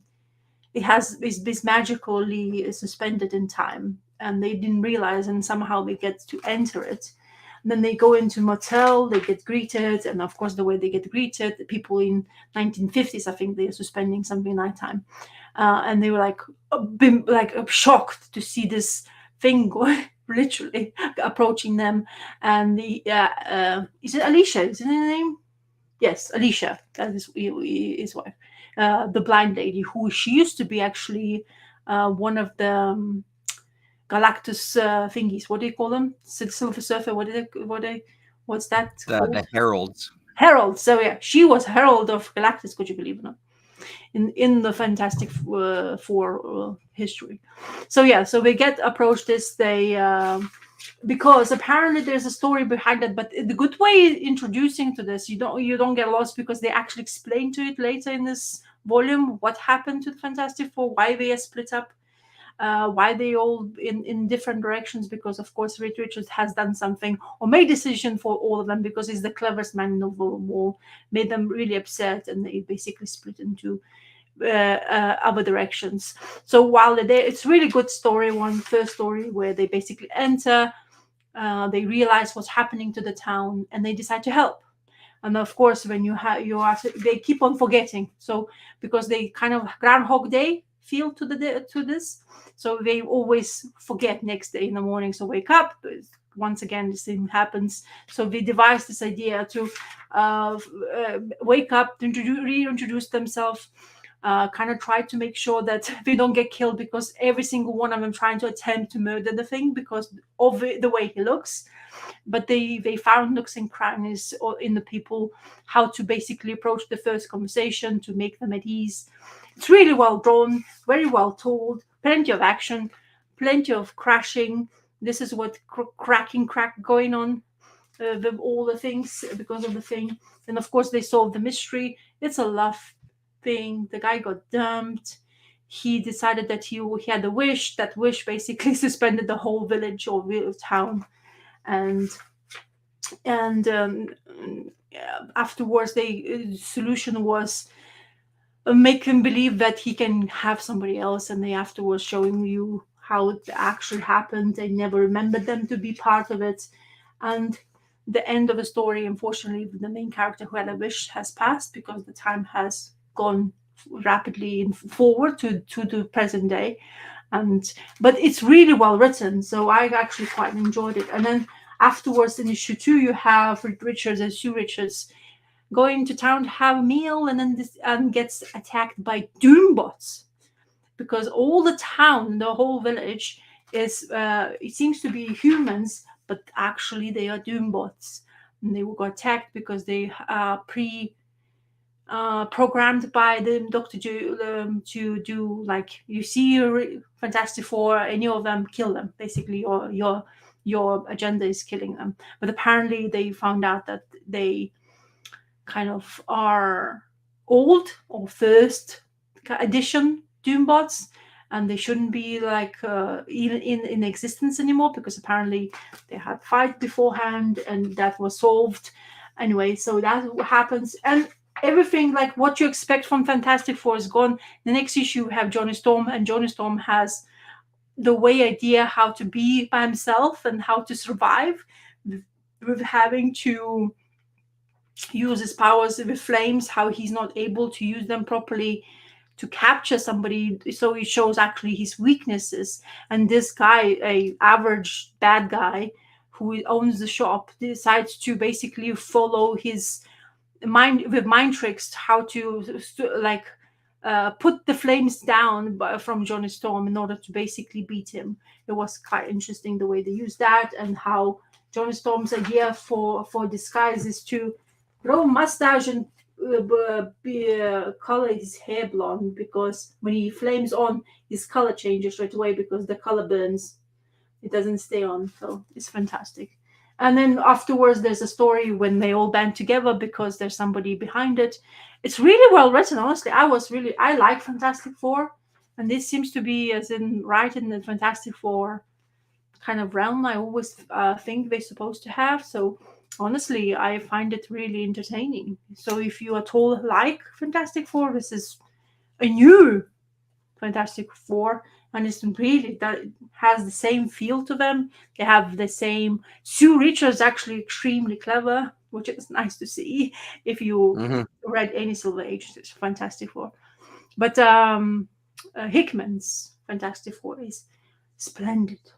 I think it's Yeah. one of my favorite reads of Fantastic Four. But this guy, what is his name again?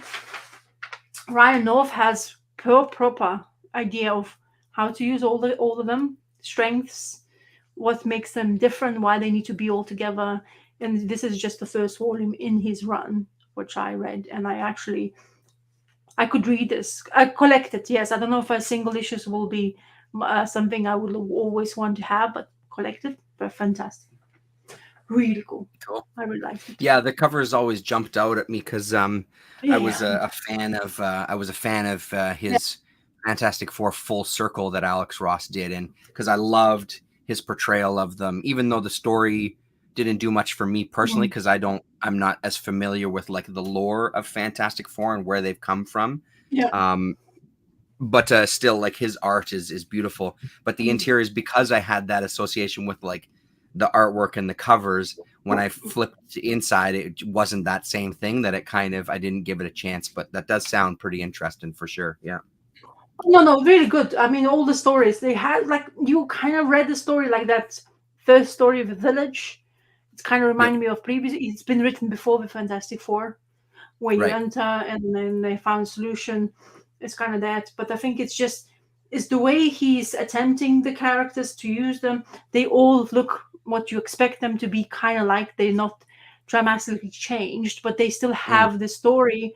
So the whole story, why they split apart, is what intrigued me the most.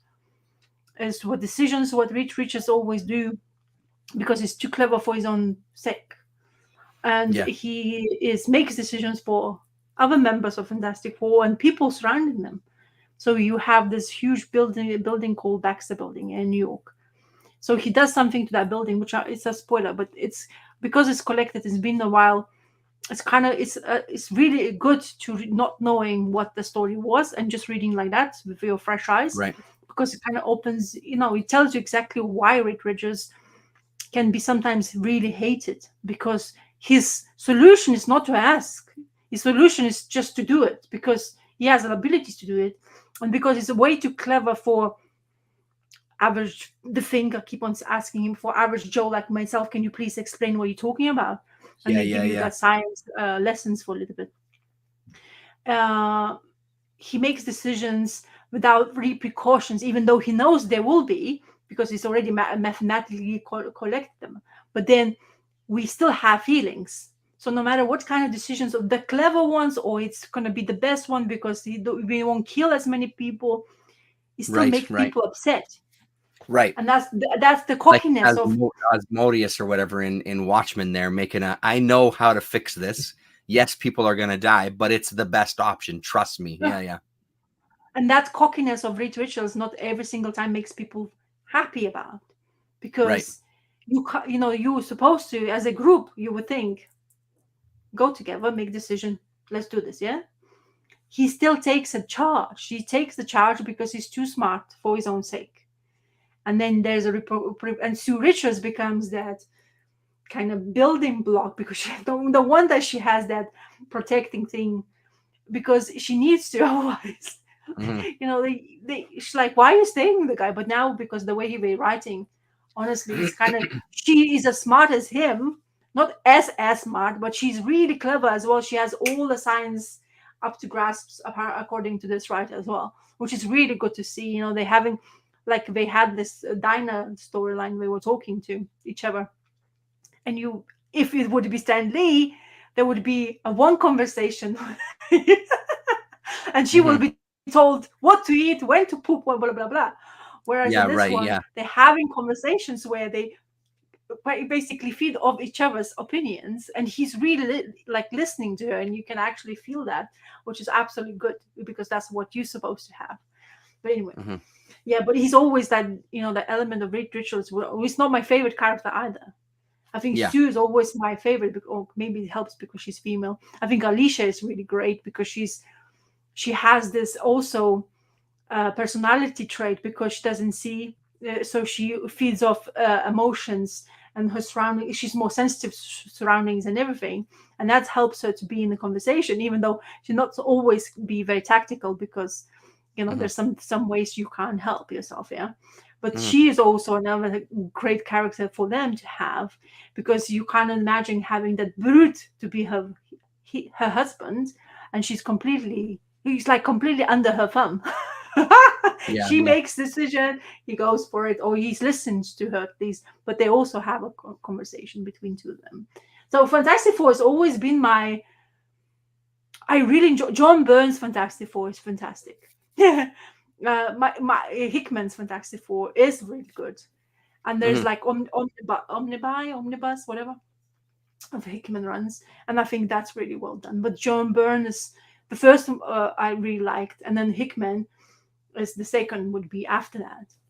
Stan Lee's no matter how many times I tried, it's just such a fluff. It Couldn't just do it. doesn't make any sense Yeah. Yeah. whatsoever. Yeah. Sometimes it's just you go for Kirby's art basically Yeah. of that era, Word salad, because really. Yeah. yeah, because that's where because it's just there's so much going on there and the beautiful art and action, but the speech bubbles you just remove it and make up Yeah. your own Right. story, which is Yeah. what Yeah. Yeah. basically apparently Jack Kirby kind of did. Yeah. So that's my One thing I opinion. will say is that character named Alicia, that's like the most beautiful name I've ever heard in my life. That's a fantastic name. And that's just like stunning. I just get pictures of absolute beauty and wonderfulness when I hear that name. That's funny.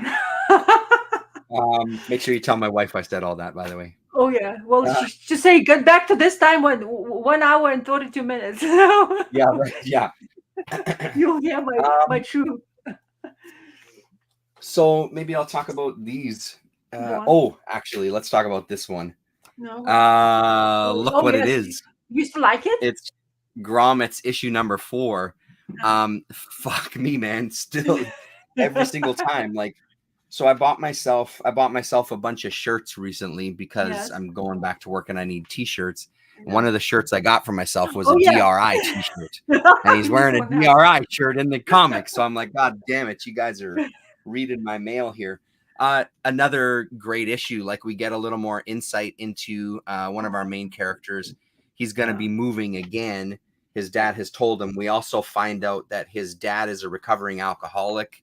And Mm. it must have been quite a relationship because his mother is kind of whatever he wants to do, let's just do it because thank God he's not drinking anymore. And we get a little bit of a sample of maybe what that relationship was like as he kind of Ugh. loses it with his son, who's rightfully so saying, I'm sick and tired of moving. You can't keep moving me every year. I'm trying to make roots. I've made some friends here. There's a girl who likes me here.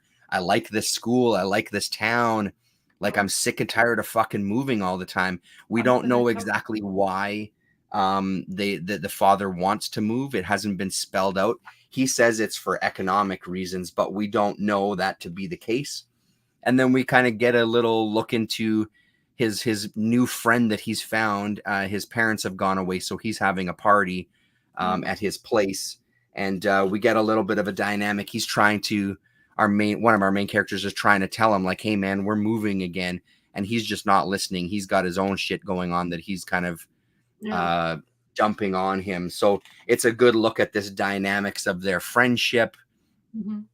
It's such a good book. Like, I really like it beyond the fact that like I can identify with some of these characters and that time period. It's just also a really good story. Again, it's whose name is on it. One of the names is Rick Remender, right? Like, it's just so good, and I love the art so much. It's got that old Mad Magazine feel that I've talked about, but it's Hmm. just the environment and the things that they're talking about. And like, I knew I was friends with kids like this. Like, these were the people that I hung out with to some degree, right? Like, Yeah. one of the guys that we skateboarded with had a mohawk. He was a true punk rocker who was more interested in fighting sometimes than he was actually skateboarding. And we knew, these kind of skater chicks, like, we knew people like this. So it's really, really good. And one of them has made the mistake of telling some jocks that there's a house party and you guys should come by. So the last couple pages here, they now come by, and it's like, oh shit, Oof. that things are gonna be trouble going forward. Ooh. So I'll be curious to see where this goes. But it's just, and we get a little taste of potentially where it's going to go when we see the Oh. cover for the next issue, right? So it's so entertaining. It's genuinely funny.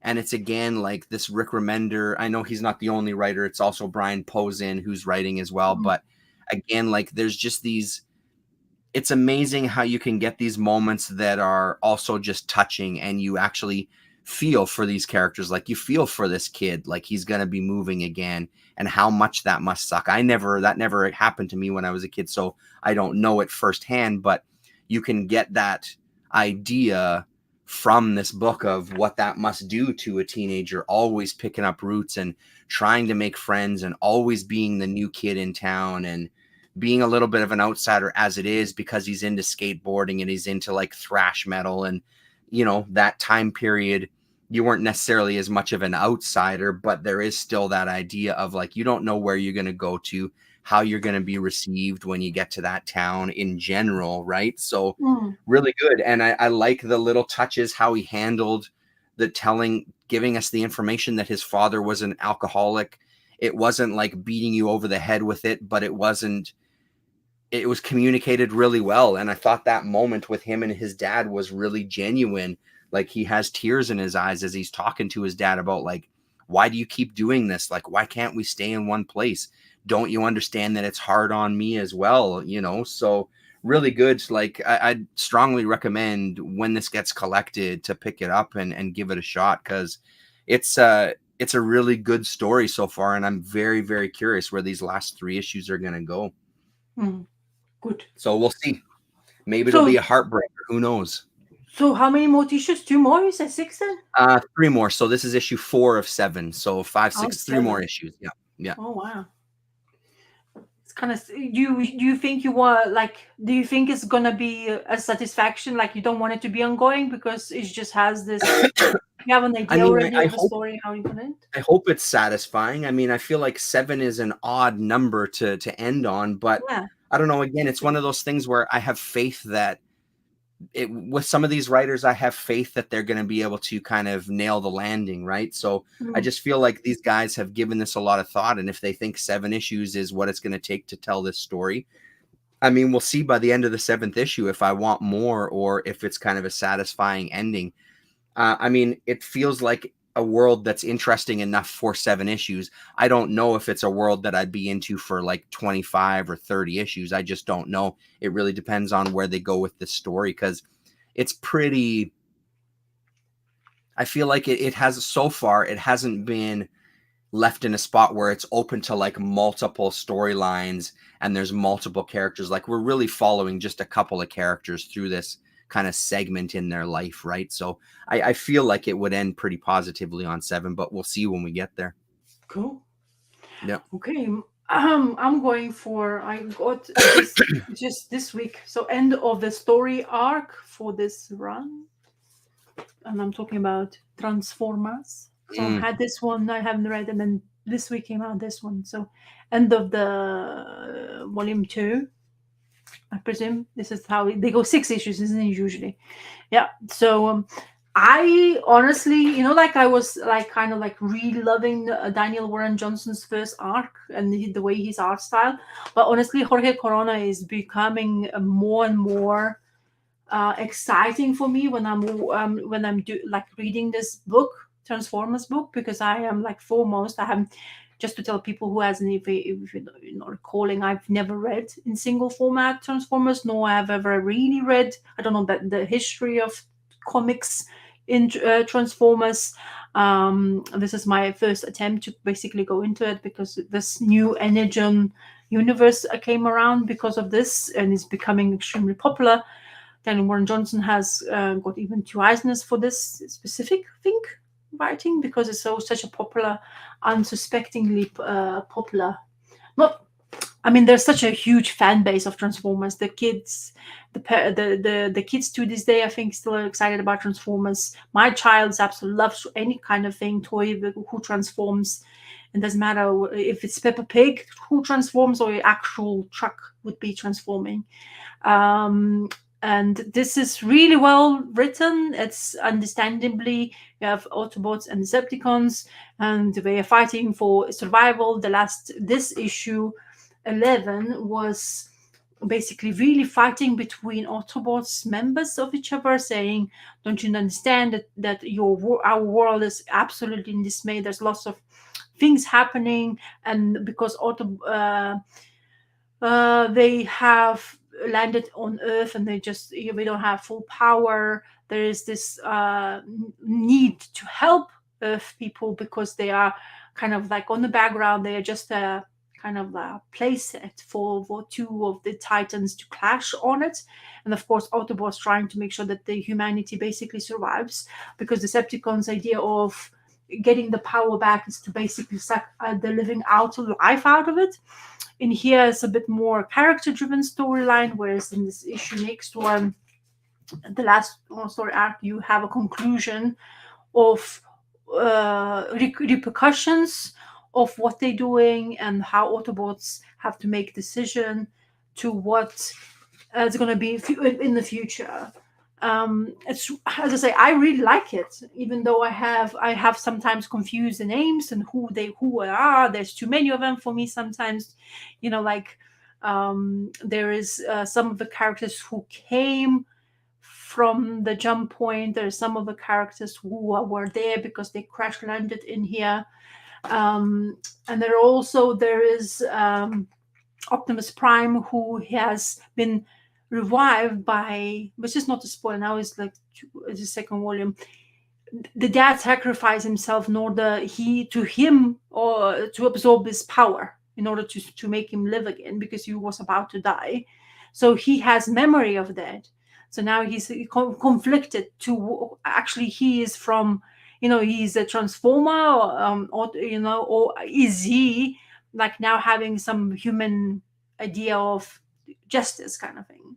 So that was part of it's very entertaining. And as I say, I really like the art, and it's more sometimes some of the things quite confusing. There's lots of dismay and this destruction, and sometimes I can't really recollect exactly what that is, but it doesn't. I really like the color schemes chosen, and I really like the way the panels are. I don't know. I'm just enjoying the comic to what it is.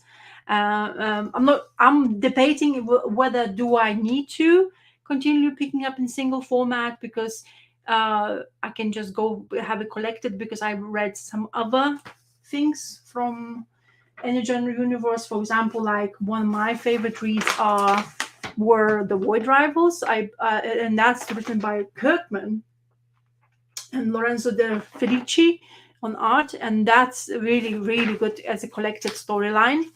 Um, so I'm debating whether should I have to have it in single format, or can I just go in the trade and wait for my library to get hold of it, or myself to get hold of it, because Mhm. there's so it's supposed to be a universe, and there's like how many titles? At least 5 titles. There's 4 of them here. Now we're introducing the G.I. Joe is gonna start being in that universe Mm. as well. So, and So there's there's no chance more. this is ending anytime soon. It's going to go on for quite a while, it sounds like. No, because it's too popular to not to stop. To be honest, Yeah. they're like Yeah, this totally. this run, this number one of this Transformers, ended in like what, ninth printing number one. Oh, wow. So Wow. yeah, so it's like a cash cow. Why would you? And it's Mhm. written really well.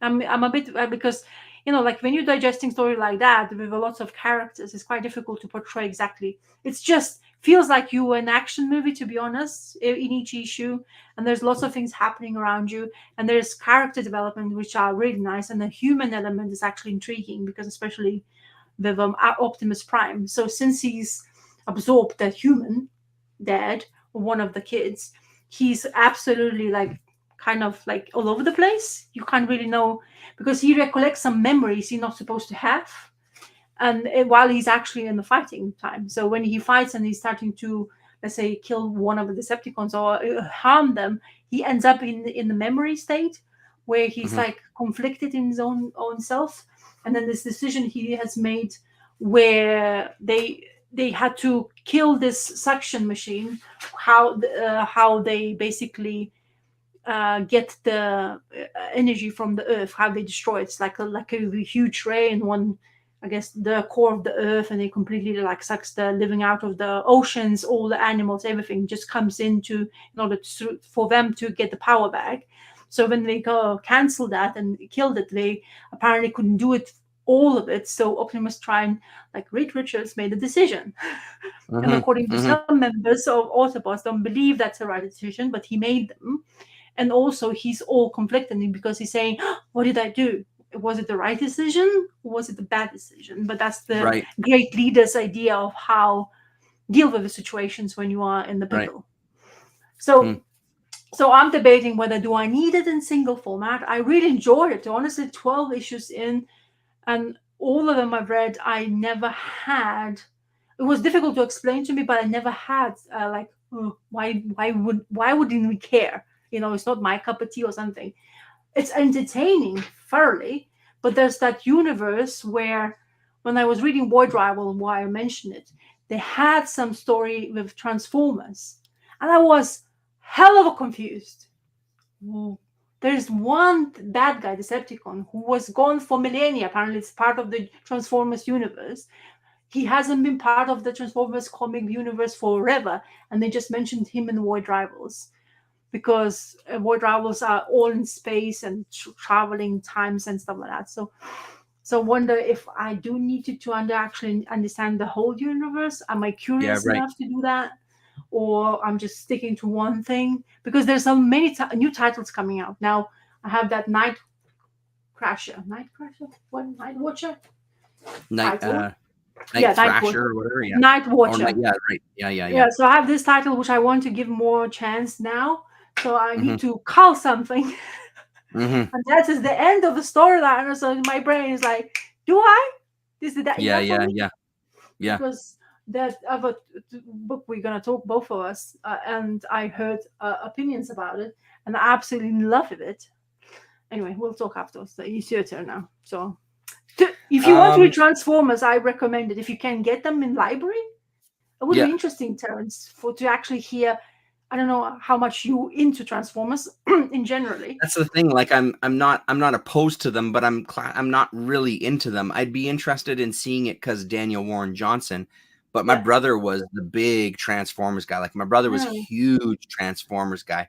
I liked it, but it's not something that like resonates with me necessarily. Like, even I would also say that the Turtles classically didn't either.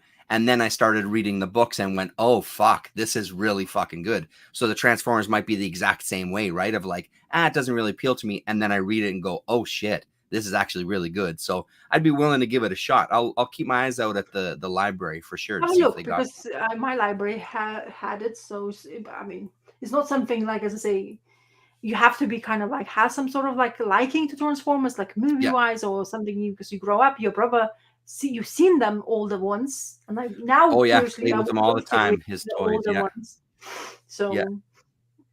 it'll be interesting to see. But seeing the point of view of other people who are completely fresh to it is like Yeah. myself. Really, I've never read any, and honestly, I'm entertained.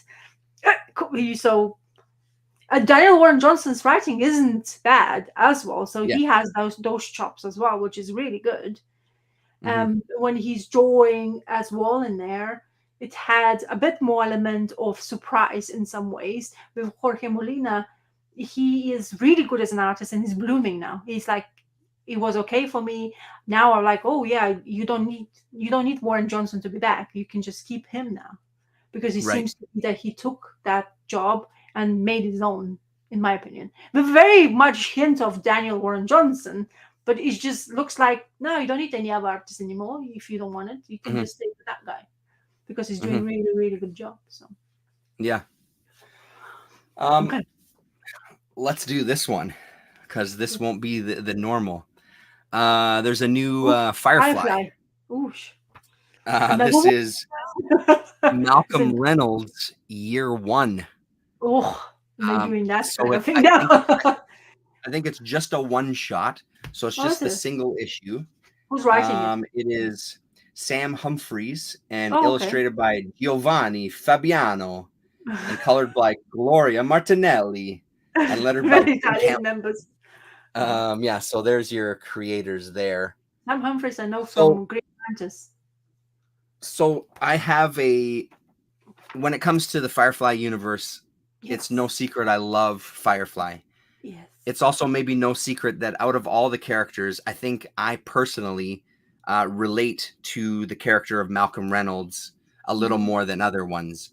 I love the idea that he's a guy who fought for the resistance and Yeah. then was kind of treated like shit and left aside and said, fuck the resistance. Yes. I'm out there for myself. I'm out there for my crew. He kind of has this exterior where he doesn't give a shit about anybody, but he 100% cares about his crew. I love like one of my favorite lines from the movie from the TV show Mhm. is the first time that he meets or that we as the viewers meet the woman whose name I'm blanking on, and Sex he work. kind of she shot him and Oh. he's doing a job for her and Mhm. he goes to the planet and they know that they know that she's going to try to pull a swerve on them and he kind of gets the upper hand. He's got a gun at her and he's like, I just want to get paid. He's like, you go and run your little world. I just want to get paid, basically. And that Mhm. idea of like these characters in life who kind of their sole purpose is they just want to have power over whatever it is, and his perspective on like fuck all that, have fun running your little section of whatever bullshit you want to run. I just want to kind of get my own thing and kind of explore and stuff. So I identify with that character. I will say that this is not how I envisioned his beginnings, and I think Mhm. because of my identification with the character, I didn't like this very Oh. much at all. Honestly, like I don't see this as being kind of true to like the canon or the Bible of what these characters are. And again, knowing full well that this isn't my character, this is purely just me projecting my understanding of Malcolm Reynolds as a character.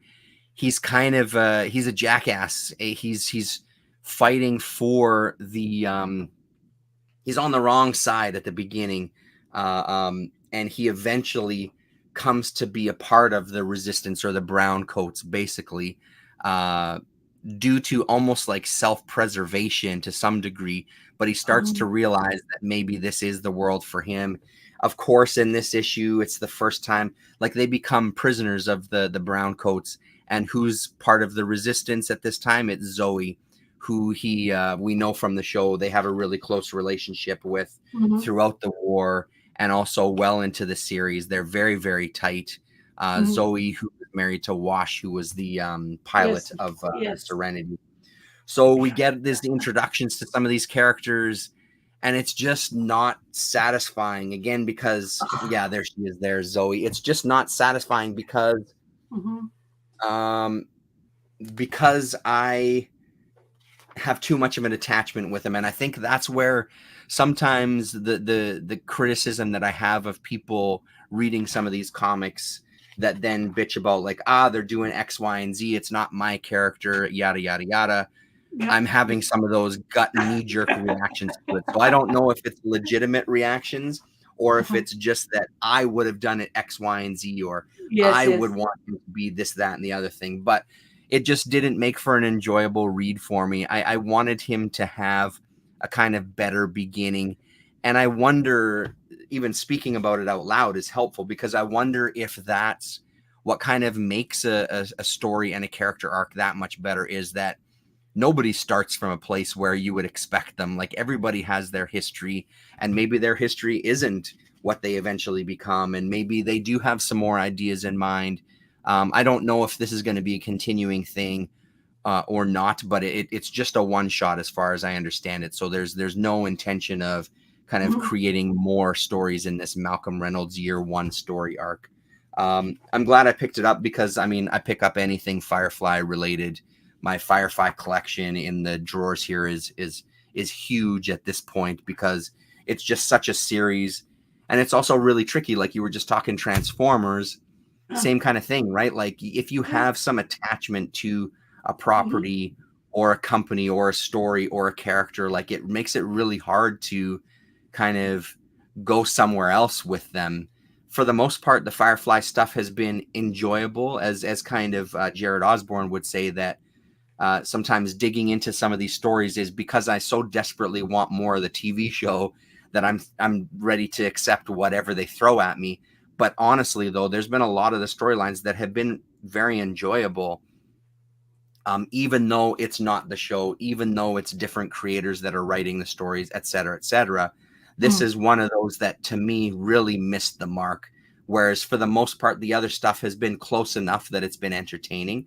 But this one to me really is far outside of like, this just didn't even come close to hitting any sort of satisfactory kind of reading. So if you are a fan of Firefly, obviously pick up whatever you want to. It's your money, but I would suggest that this one, if you missed this one, it wouldn't be the worst, in my opinion, to miss it. But again, make sure that you understand everything that I've said up to this point. That I am very partial to the character of Malcolm Reynolds, maybe in an unhealthy way. Oops, did I lose you there for a second? No, no, no, Maybe you're in fine. not the healthiest way to make me any sort of a person to look at this objectively. So yeah. Is Anyway, there that you go. Firefly. is that Jennifer's in the cover? Who is doing the cover? Let's see. Cover by no, someone named Mm. uh Ejukuri is the, Oh, the the one name there, right yeah. there. Interesting. Yeah, no idea. I've never heard that name. And then there's variant covers by Annie Wu and Suspiria Vilches. Oh, that's So yeah, interesting. but Mhm. I'm glad. But I will say though, I'm glad to see that Boom has continued with this. Like I'm really glad to see that it was a nice surprise to see a new Firefly book on the shelf. So it's too much of a risk to give a lot of well written characters an origin like that. Yeah, Mm. yeah. I just Yeah. feel like it just missed the mark, because I feel like the character, the way he develops, he comes from a place of like a very strong kind of core belief system, and I understand that nobody is born with a strong core belief system, that kind of thing changes over time, and you maybe get some of that as you get older. But I don't know, with the year one, I would have liked to seen a more like, right from the get-go, he was fucking, like he was anti-establishment and ready to fight whoever needed to be fought, and maybe Mm. had some belief systems that he grows out of. But some things should be left to the imagination. I also agree with that 100%. You don't need to spell everything out. Some things are best left to making Mhm. up parts of the story in our mind ourselves. So yeah, there you go. A rare Would time where I talk about a book that I didn't like.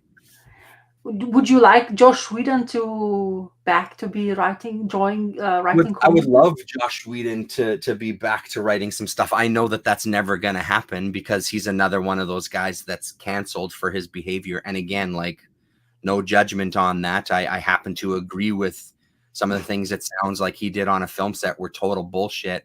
And Mm. as a person that works in film and have seen some of that behavior firsthand, Mm. fuck that guy to some degree. But I would like to see him writing some of this, because he's a goddamn good writer. And I feel like that's what appealed to me about the show so much. The writing was so good. The characters were so great. Those actors were so great in those roles that there was a magic that happened in that universe for me personally that worked incredibly well, right? The music, everything about it, was really appealing to me. Mm. I've watched the series, I don't know how many times I've watched it over and over again. And I still, every time I watch it, the same episodes that made me teary the first time still do. The same ones that got me excited the first time still get me, you know what I mean? Like, it really is a Yeah, deep touch for me, that show. it's lovely. It's it has that cult thing going on with this show, Yeah. that where it's, what would have happened if we had more, like that Yeah, exactly. thing. There's this blaster now because no, you can't live up to it anymore, no matter in which format you would do, or well, Yeah. hopefully never gonna touch it, but I wouldn't be surprised if they would say, oh, let's retry this. Yeah. Yeah. But Yeah. you know what I mean? But I wonder if the boom has license, then they keep on returning it, so the license keeps renewing, or something like that. I wonder that's what Yeah. they're doing. Yeah. That could be So for sure. Yeah. my peer resistance for this past 2 months, I guess. Did you get a Oh, listen? yeah. Precious metal. Yeah. I just Did you don't get have it beside me, but yes. did you get the I new one? am absolutely. So you read it? Issue Oh, no, four? maybe it was there one that just came out this week. Yes, that Oh, one. then no, I haven't read it yet because I haven't been to the shop this week. So I've Shit. missed. It's what, issue 4 now, right? Issue Yeah. 4. Yeah. So I Yeah. No, read I've just read issue. the first 3. So issue three is goddamn. So are you as like Chaos in Comics? I think he found it confusing, the storyline. I'm not confused whatsoever. I am in tune to the storyline. I know exactly where everything goes. Maybe it's much Yeah. clearer now that I had to read this issue straight after that. Hmm. But I honestly devoured it, and I was like, oh, I want more. Yeah. It's so good. It's makes Yeah. me, I don't know how many issues are we getting, by the way, just to make Honestly, us I'm aware. not sure. I don't really know. Yeah. Yeah, I'm yeah. hoping. I'm hoping it's like 17 more, but I think it's only a couple more. So I know you like this. Yes, you enjoyed this. Love it. Love it. I think you like. I think I really like this even more to what Yeah. it is. To where we basically have. It's a pity I can't talk about it, because honestly, it's the best I've read. I was like, not only you have this absolutely okay, I'm gonna show the Yeah. Sure. art. Yeah. Yeah. Not only you have this goddamn beautiful art to look at, but I am getting into the story and I'm in tune with it in any way. Like, I understand what is happening here at the beginning. In here we have a basically he's jumping between his history back and forth to explain Yep. our characters psyche first of all, I think, and also we doesn't, like, what's the background, what was he had to go through in order to be in this position, who he's working for. It seems to be he was working for this dude who has basically helped him quite a lot, blah blah blah. And then what happens to him in this issue, it's kind of like crazy, because he's finally understand that he thinks that he sold him out, and then he's like, no no no no, wait a second, and he's basically beating the shit out of him. Hmm.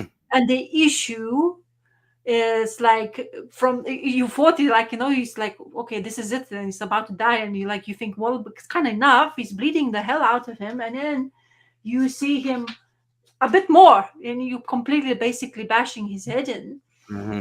And I absolutely loved the Absolutely. story, the way they're using the colors in here, the panels, the imaginations.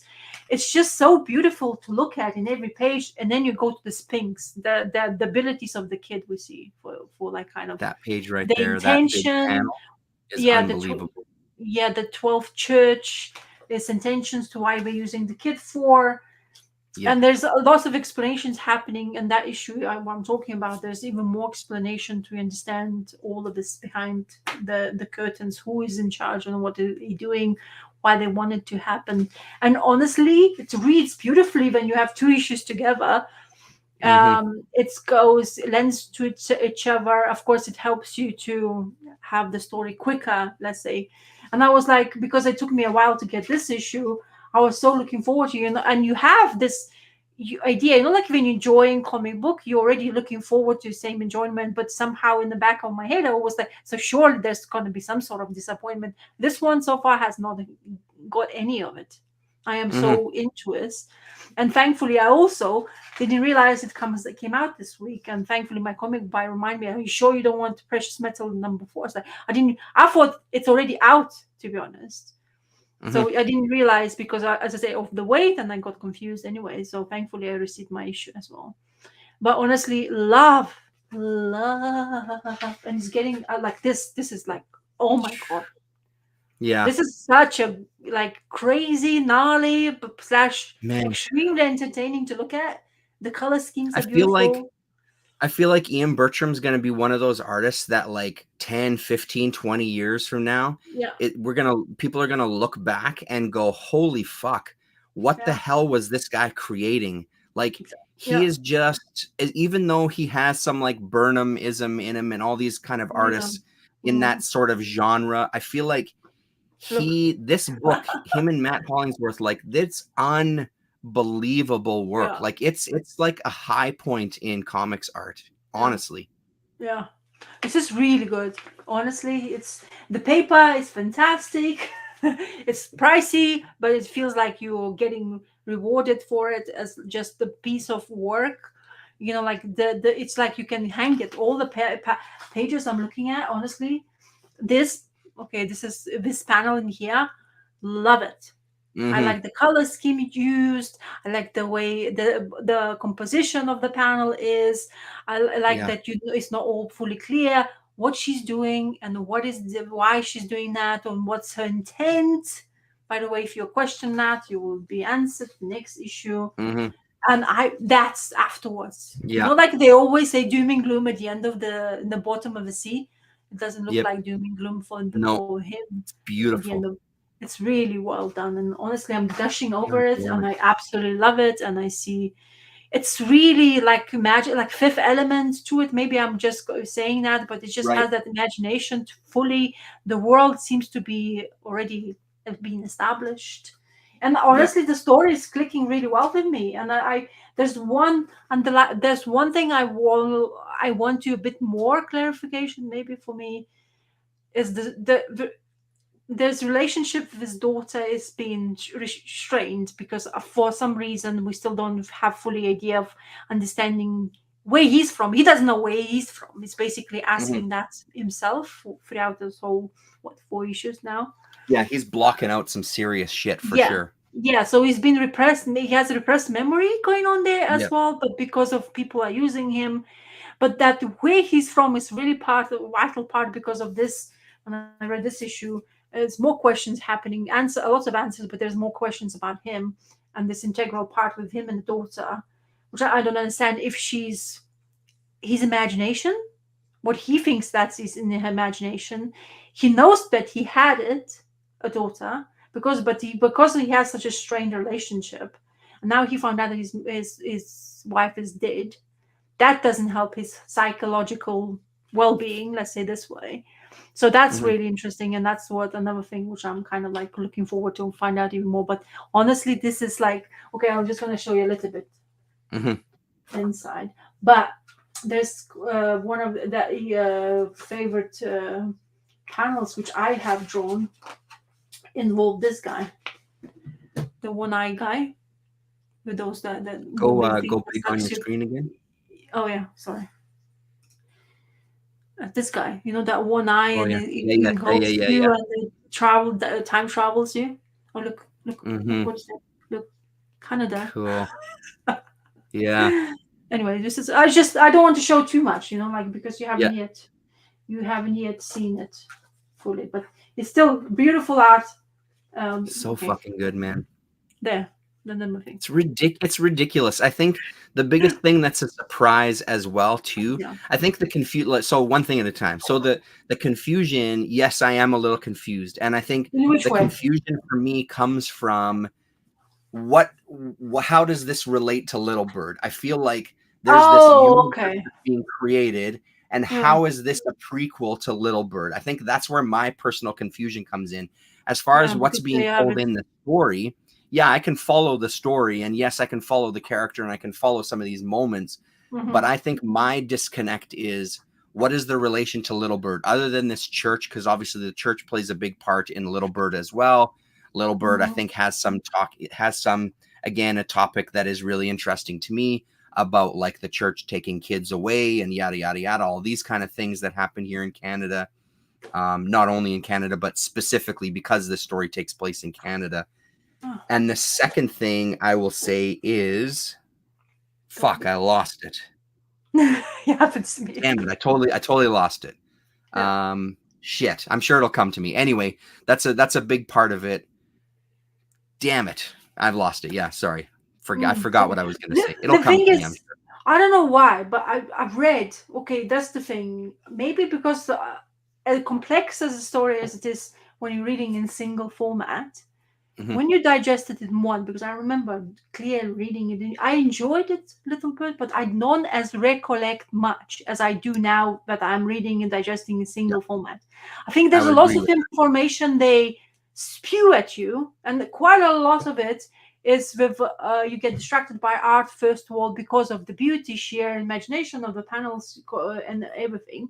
But there's a lot of information you kind of like digestion. But when you read it in one big chunk, I think I lost a lot of things. I think you need to Mm, reread it and reread it in order for mm, you to comprehend. Whereas when I'm reading it monthly or whatever time I decide to have on, it helps you to recollect some stuff you read beforehand, but there's not as much information anymore because you gradually receiving it. right. So I think for me, that because I don't really kind of recollect exactly what Little Bird was to me in that time when I was reading it, I'm so much more into this that for me that I maybe that's why I'm enjoying it so much without having that back of my head about Little Bird, you see. Hmm. So I'm wondering if I because I was looking to see if I could get hold of the hardcover, but they are really expensive hardcovers Mm, for 6 issues. Like it came out. Yeah, it was 6 issues. So and I want hardcover because it looks very nice. It's like a plain yeah, white yeah. cover. But yeah, because I read it in the library as the trade paperback. I remember they clearly picking that up. So I'm not sure if I should just like try to get a hold of a hardcover, but I want to if because now knowing even from how much I like it from here, only hardcover would justify to have it, or get hold of a single format of Little Bird and try to do that way. I Hmm. don't know yet, but yes, it's I remember what I maybe was going to say. yeah. One of the things that I think also is almost it's impressive, but I think it also creates a little bit more of that confusion. Is it is so clear to me, especially with this series, it Mm-hmm, is so clear to me that they haven't just created this world and go, okay, here's a rough idea, yada yada yada, go for it. To me, it feels like they've spent so much time on almost every nook and cranny of this world in mm-hmm, creating it, that it's mm-hmm, really set this. There's a very like this is a very well thought out universe. This is mm-hmm, something that they've thought about, like when you hear about some like classic TV shows or things like that where they've written a Bible for each of the characters and they've gone into their past. It feels like this is a comic where they've done the same thing for the characters. Like there's no character that exists where they don't really know where they've come from or where they're going to go. It feels like every mm-hmm, single nook and cranny in each of these issues has gotten there because they've thought about it in a lot of detail, and there's things that are done very specifically. There's no kind of like, just throw that in there just cuz. It feels like every single thing that's being introduced mm-hmm, has been orchestrated and it's there for a very specific reason. So I think that's also what can give that impression of like, I'm missing something here, because this is no this is no world that's we'll figure it out when we get there. No, yeah. no, we figured it out already. That's why it's on the fucking page. There's no figuring it out after the fact. And that's super impressive. And especially with this one, when they talk about the amount of time that they put into this particular story, like Little Bird was years ago at this point. They Mm, spent that time in between building and building and building and creating and creating. Like it's really an exceptional piece of work, man, as far as and again, like this idea of me and For the Love of Comics, we're chatting this afternoon, and this idea of mainstream and the kind of hands that you can have in mainstream doesn't mean that you can't get fantastic works of art out of it, because I would say that this book is fairly mainstream, but it's still able to kind of create something that is so amazing that you just wouldn't expect. There's these avenues that people can still be super creative within the confines of like a mainstream book, you know? So yeah. But also the thing is, they keep on writing the 35 years before Yeah. the events of the Little Bird book. So there's lots of repercussions in this book, what will transpire, I presume, in the Little Bird. But Hmm. as I say, the relationship between him and his daughter, which is the most I'm concentrating now on because of the Yeah. information I Same. got from this.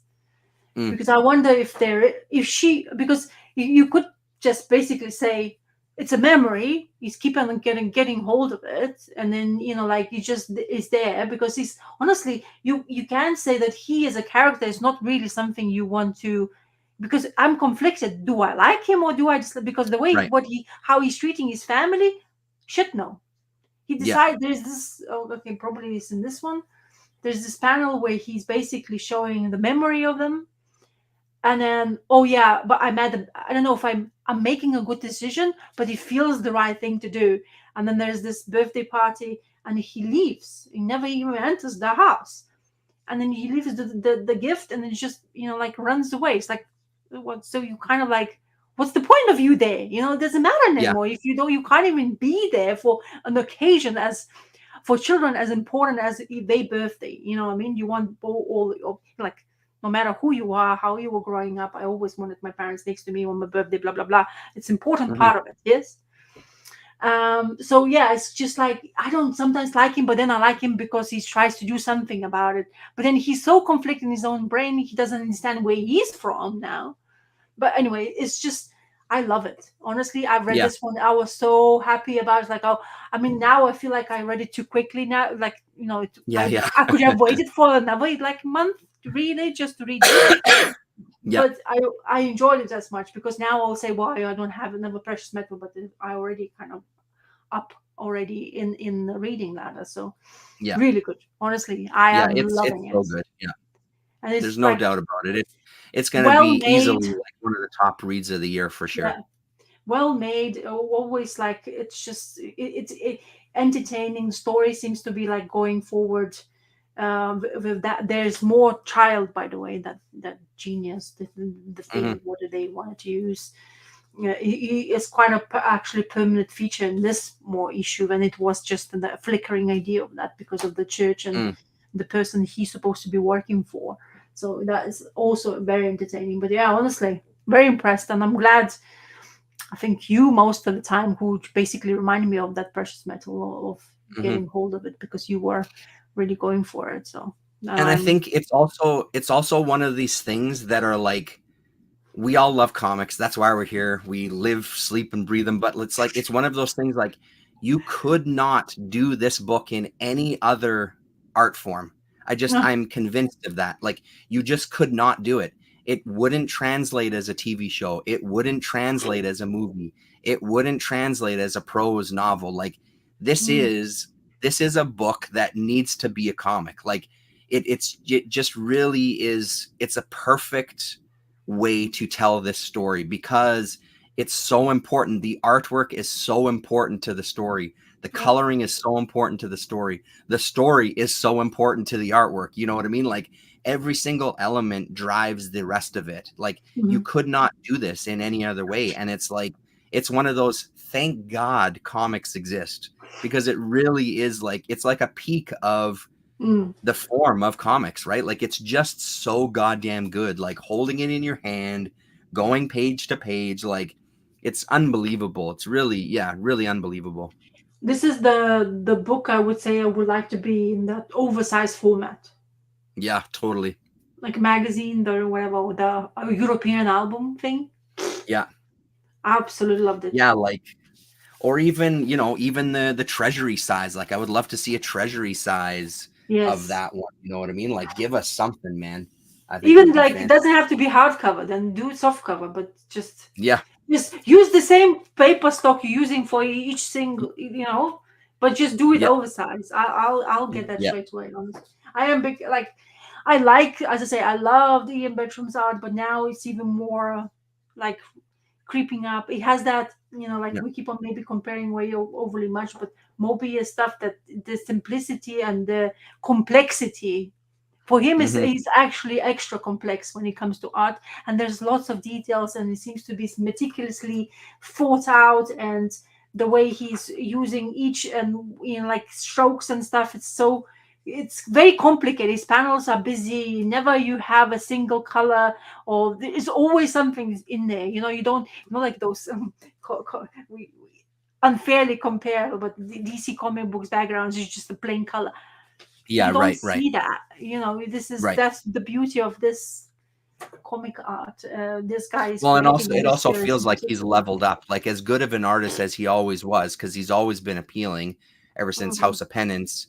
He Yes, it just feels like he's just got better and better, and this is one where it's just like, dude, you have leveled up in a huge way with this book. Like your work was always phenomenal, but this is like a holy shit, man, this is unbelievable, you know? but the thing is with House and Penance, I remember clearly his art made me grossed out. This Mm, you could think no, this is beautiful. right, Even though right, you would think it's body parts, whatever it is right. creation, insides of it, but it looks so well.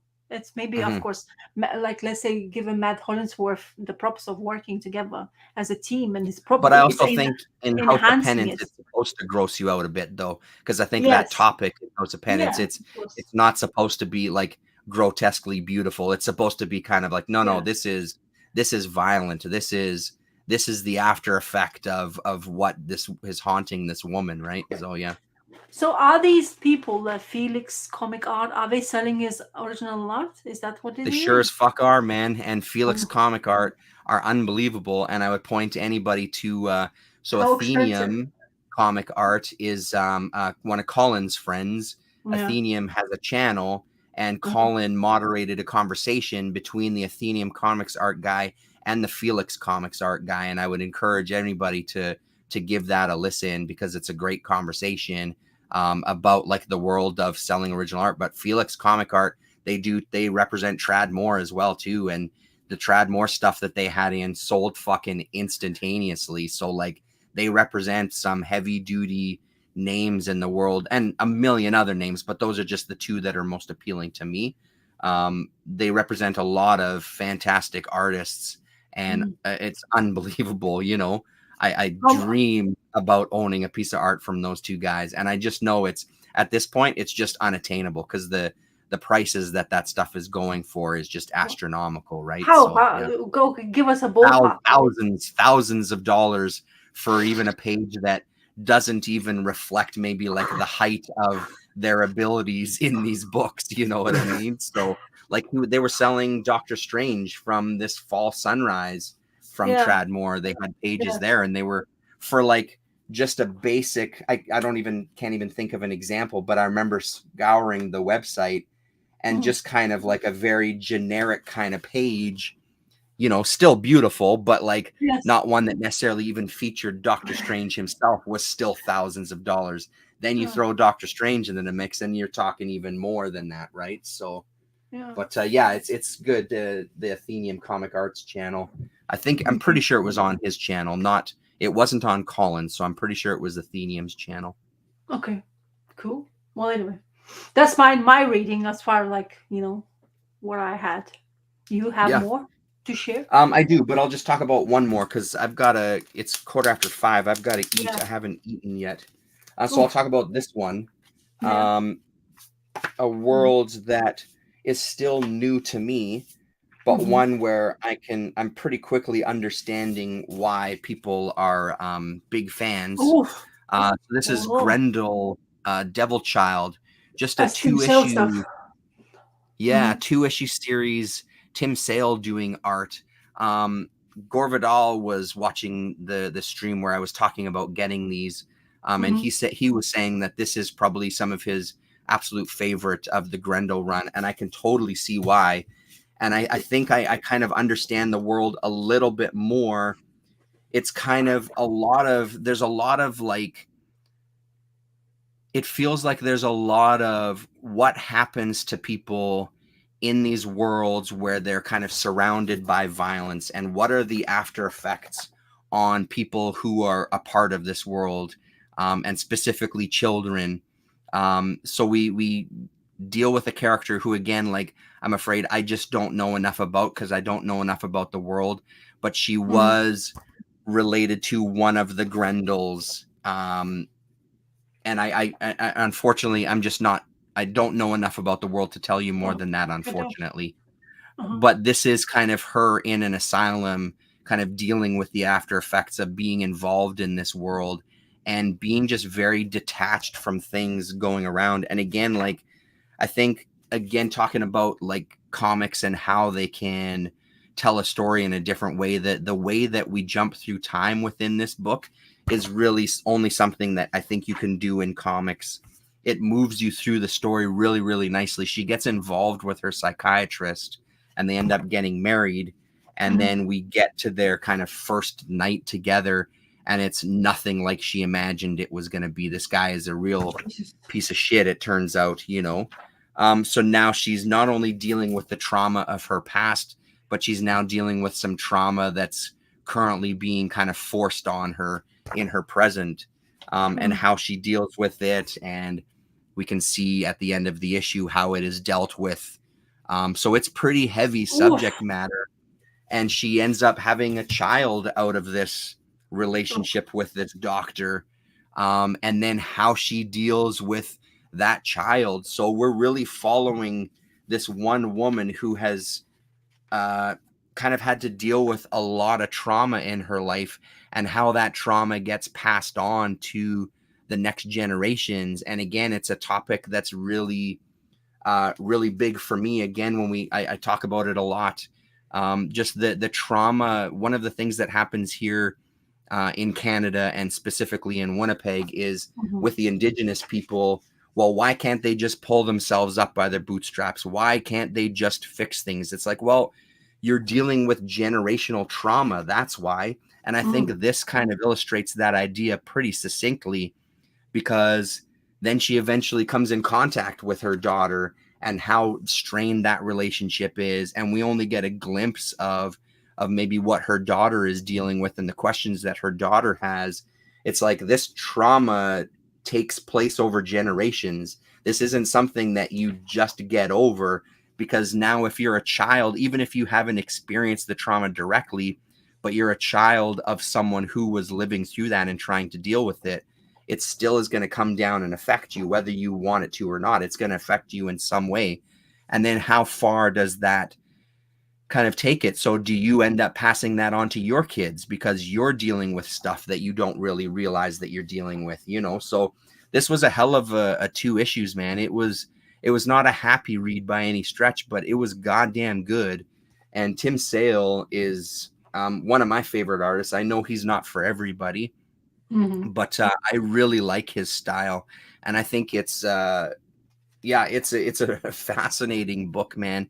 And you can see, even as the story goes, like, there's less and less color in the pages. It's more blues and whites with these splashes of red, where at the beginning there was quite a bit more color, but everything kind of gets pulled out of the story for sure. Mm. Even when you're looking, like, it's not heavy duty colored. There's still a lot of these cool tones throughout the whole thing, but you do kind of see the life getting drained out of everybody. And just beautiful touches. Like, again, I pointed this out before, but I love that panel that has a real kind of Darwin Cook look to the use of the shadow on her face, that I think is really, really nice. And again, even talking about Hollingsworth in Precious Metal, there's like a real distinct texture to that shadow as well too, that I really, really like. So this was a hell of a good series. Only the Mm-hmm. two issues, like I said, but really, really great little read. As dark as it was, I really enjoyed it. And the back covers, we get the like Rorschach type test of that's also kind of reflective of the Grendel mask and things. So yeah, pretty good Mm. shit, man. Pretty good stuff. Cool. But it's very Yeah, dark. very dark. Yeah, very, very dark. No doubt about it. Mm. Interesting. Oh, Mhm. Have you read the volume 3 of Friday? Did you get hold of it, the volume 3? No, so it's now out. Hey, okay, that's good to know I because think I need to try to make it to the comic shop this week. I think it So is. that's I good. think we I'll are. keep an eye out for it. So I was wondering to see if you're gonna pick it up. How? I mean, I bet it's gonna be good. I was just, Oh, like I'm because definitely picking it up. I read it in Definitely gonna get library, 2 volumes. So like it. I I know love it's it. Like we said before, I think that it's a refreshing Brubaker story where I feel like I'm getting a little tired of some of Brubaker's other stuff. oh yeah, Friday, I think, is a really great book so far. Those first 2 volumes are so good. I'm really looking forward to number 3. they also I haven't. I'm probably gonna wait as well. Well, hopefully we'll have it on library stuff. But they released another one, Rebecca and Sean Phillips, with that kid on the cover and saying something satist or something or whatever. Oh, okay. So they have that also out. There's so many things going Great. on, man. It's like it's hard to keep up, to be honest, to get Yeah, hold of everything and stuff like that. Lots of good stuff, like always, to read, and never enough that's funding. true. Yeah, and that's the thing, right? Yeah, and then digging into like the other thing is I also haven't really been able to afford to go to the comic shop because I've been buying more books from this local seller who's selling this Oh collection, and yes, yeah, I yeah, got a big stack of books on Friday actually that I've been kind of yeah. buying throughout the week as she's been posting, and some really good stuff. So it's the funds have kind of been geared towards that stuff as opposed to the comic shop, right? So yeah. Yeah. Well, anyway, well, at least you Yep. know something you'll have. There's always something to read. That's the thing. There's always something to read. It's true. Yeah. Anyway, Very true. so no more, nothing else to add. All Okay. good then. Yep. Okay then. Thank you, people, whoever you came to Thanks listen for to our watching. blabbing. We'll hopefully see you next on the Comic Cracks channel, I presume. I And won't be around next weekend. I'm working next weekend, so the weekend afterwards. we see I what is gotta make this? some money to buy all this stuff to read. I gotta go out and make the money. Well, at least you know people now. Every other week, maybe. Yeah, yeah. Anyway, so we'll see you. Adieu. Bye bye. Right on later.